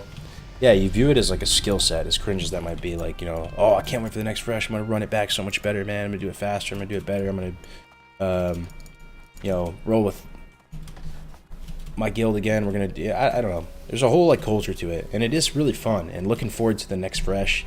And at least during the private server arc and era, every server was different. There was scuffed aspects and cool aspects about every server, because the scripting would be different on every server, or the way they would do XP rates, or the way they would do itemization. Some would have progressive, some would have final form, some would have scuff launches, some would not. Like, some would have really high dynamic respawns, some wouldn't. Some would opt out of dynamic respawns altogether. There was no layers in the private server scene, but each server was interesting in its way, in a way, and memorable.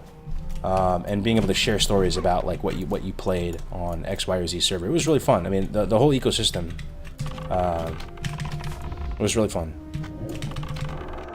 It's not to say what we have now is any worse. I enjoy what we have right now too. Like having Era being evergreen, always on, you know, being able to raid and play these characters still. Having Som, hardcore. Like I love what we have now too, but it was also charming looking back on it. Riot MMO lost Ghost Crawler yesterday? Like WoW Ghost Crawler? I didn't even know he was working for Riot. Only Blizz has the power to shut down WoW for real, and the reasons for it are unknown. I'm sure you get this a lot, but what's the best race for Hunter and Mop? Holy shit, bro, I have no idea, man. I did play Mop, but I can't remember a single thing about it, man.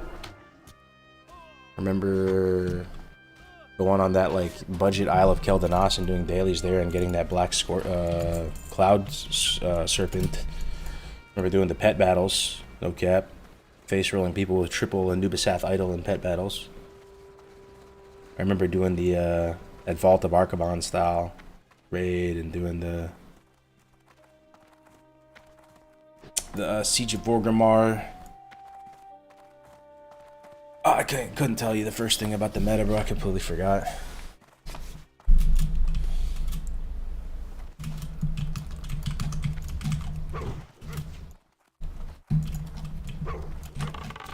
Why you level cap until 22? That's just the cap for the first circuit. I'm not sure exactly why they chose 22.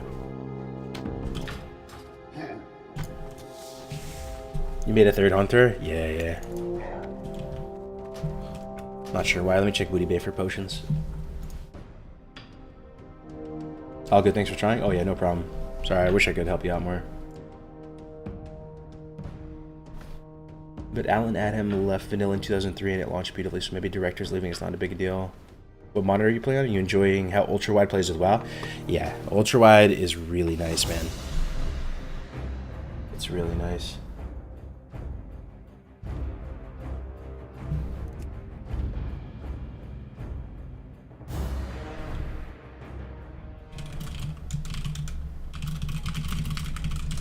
Checking in with Grays real quick.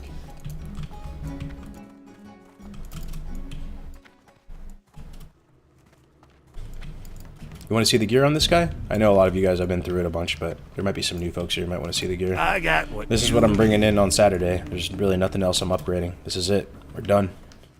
Stocking up on potions. Stocking up on consumes. This is it, boys. Team no CC.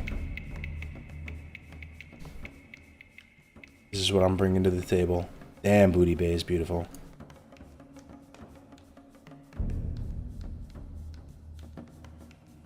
That's the beautiful Warsong Boots character, yup. I'll run through the gear with you guys. Beautiful Warsong Boots character, yup. There.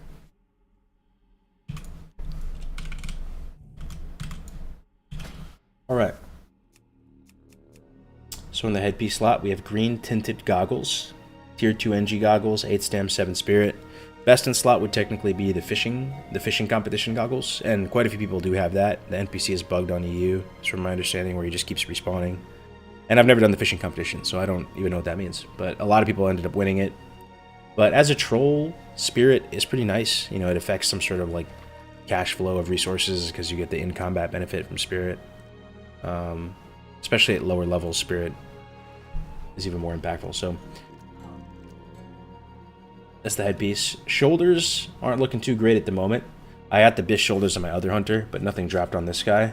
But the good news is I have these at 24. And we should ding 24 pretty quick, doing a bunch of dungeon turn-ins. And probably after the first dungeon, I hope we're 24. So I'll be able to equip these in the shoulder slot. Then on back, we have the Web Wing Cloak. This is dropped from the Patriarch, Wyvern Mob, and Stone Talon. Drops pretty frequently. The rare respawns pretty frequently. So not too hard to get, but it's a pretty nice cloak, 5 agi. Then we have the Dry Moss Tunic, 8 stamp, 2 agility. Not bad, a good chunk of stats, especially because I'm going so heavy into the agi. Like having just some stamina to balance out the stats is not bad. I do have like a 12 agi chest in the bank, but or 12 stam. But it's like usable at 25. It's not that great. This is from the Southern Barrens Quill War quest, by the way, which is kind of a high level quest, but we got it done. Wolf Bracers, really chill, easy piece of gear to get from the vendor in Ratchet. 4 agi, 2 stam, really nice. This is probably the rarest thing I have on this character right here, the Polished Zweihander. I got freaked out the other day when I got it. 6 agi, 5 strength, 3/6, absolute slapper weapon. Super happy with it. My prized possession. The old Polished Zweihander. Then we got the SPS right here, the Shoddy, the sawed-off, with the +3 scope on it. I managed to get a citrine miraculously from a gold vein. So this weapon is BIS right now. I feel pretty confident in it. +3 damage on the scope. With the crafted heavy shot, this is better than the arrows you can buy at level or just the normal bullets you can buy at level. So feeling really good about our ranged weapon. Then we got the Gloves of the Moon, 3 agi, 3 stam. This is a Baron's quest somewhere. Pretty solid. This is another great piece. Beastmaster's Girdle from the Ishawa quest line. This quest actually starts back in Duratar. You get a quest, Conscript of the Horde, and you bring it to Crossroads to the Segra woman, and then you go through like 10 quests, culminating with killing the level 27 in the water. Really nice though, 10 stats on a belt. Then we have the Stalking Pants here. This is purchased from, there's 2 vendors that sell this. One in Stone Talon Mountains by Gorenzo, in a pretty monk-ass place. The other one is in Hillsbrad, up by the Keep. We bought it there, 6 agi, 6 stamps, some pretty cracked pants as well. Then of course we got our 1 blue item, the old Warsong Boots. I'm getting this on like every board character I level from here on out. It was actually way more easy than I thought. Super fun, 8 agility on boots. You could probably just wear these all the way up to 60 and be just fine. 14 stats, absolutely insane. Then we got the Bounty Hunter's Ring, easy ring to get, and it's really good, 3 agi on it.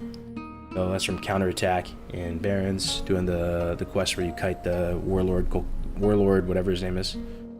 Horn Ring, this is the BFD Zorga the Lasher Escort, right by the flight path. And that's it, boys. That's the gear. Got some advanced target dummies. Got some regular target dummies. Advanced target dummies are hard to make. You can look at the materials for them. We somehow managed to craft 6 of them. And I'm camping this vendor here to try to get some bronze frameworks, which cost 22 silver at the vendor. If you can get them, I can make more. But it's a bronze framework, heavy leather, and I fished up a ton of this. I was able to fish up at least 24 heavy leathers. Iron strut, Skyrock grenade. I have a bunch of these in the bank. But this is a level 40 target dummy. Placed down and has 4.5k health. The basic target dummy has 1k health. So that is an absolute metric fuck ton of HP.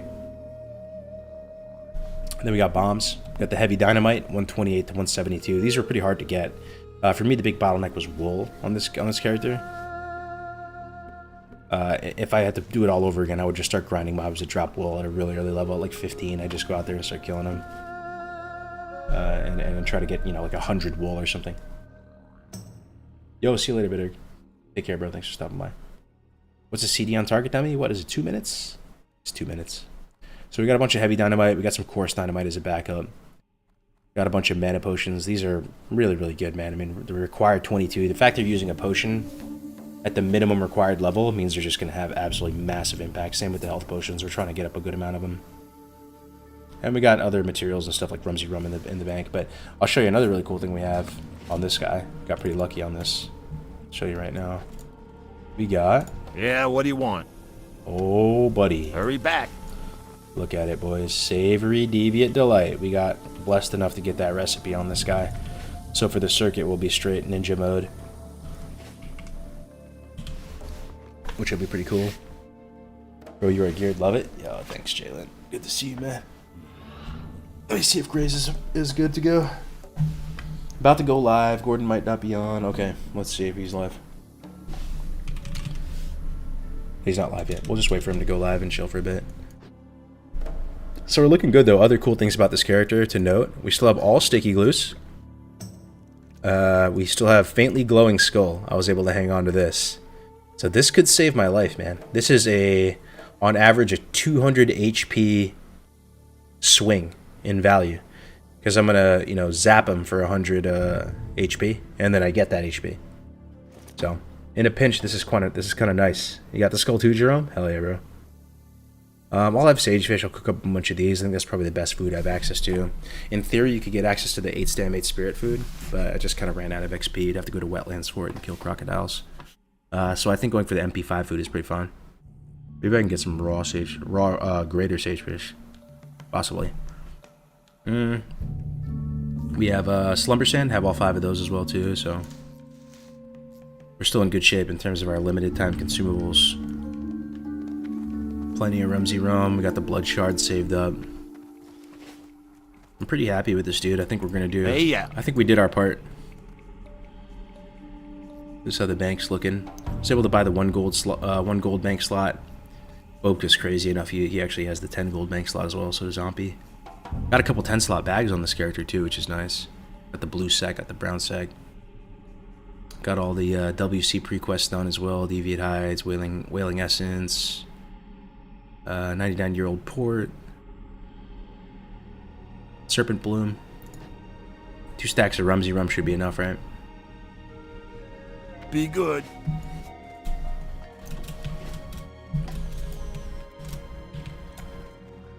I use 7 glues. Oh, shit. 7 glues. I am not prepared. It's okay. Like, if you guys are all pumping, you're probably not going to need the glues, man. That's cool you got your skull, though. Do YouTube vid, Ben? Oh, I'm going to put it up. Yeah, I'm going to put it up after I host Grace. Time is money, friend. Keep it real.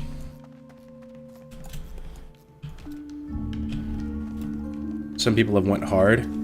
Yeah, I don't know. Like, how hard did I go? I don't even know, man. I actually don't even know.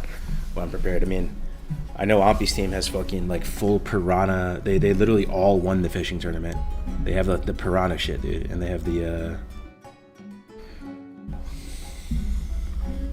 they're all, like, alchemy. 9 out of 10. Graze is live? Okay, sick. Guys, I'm going to send you over to Graze. He's doing a show called Around the Forge. This is episode 2. It's going to be covering the World Tour. It's going to get a lot better, too, after Circuit 1. They're going to go over clips, highlights. They can field questions that you guys have. It's just a place for us to all get hype and talk about the World Tour and the All-Star League and stuff like that. And I hope you guys enjoyed the last one. I sure did. So I'm going to send you over to Graze now, and we'll all be watching it together. I'm going to get some lunch. Thank you so much for the follows, the subs, everything. I love you guys. I do. my classic brothers and sisters, and I'll see you guys soon over on Grayson. Peace. Fresh meat.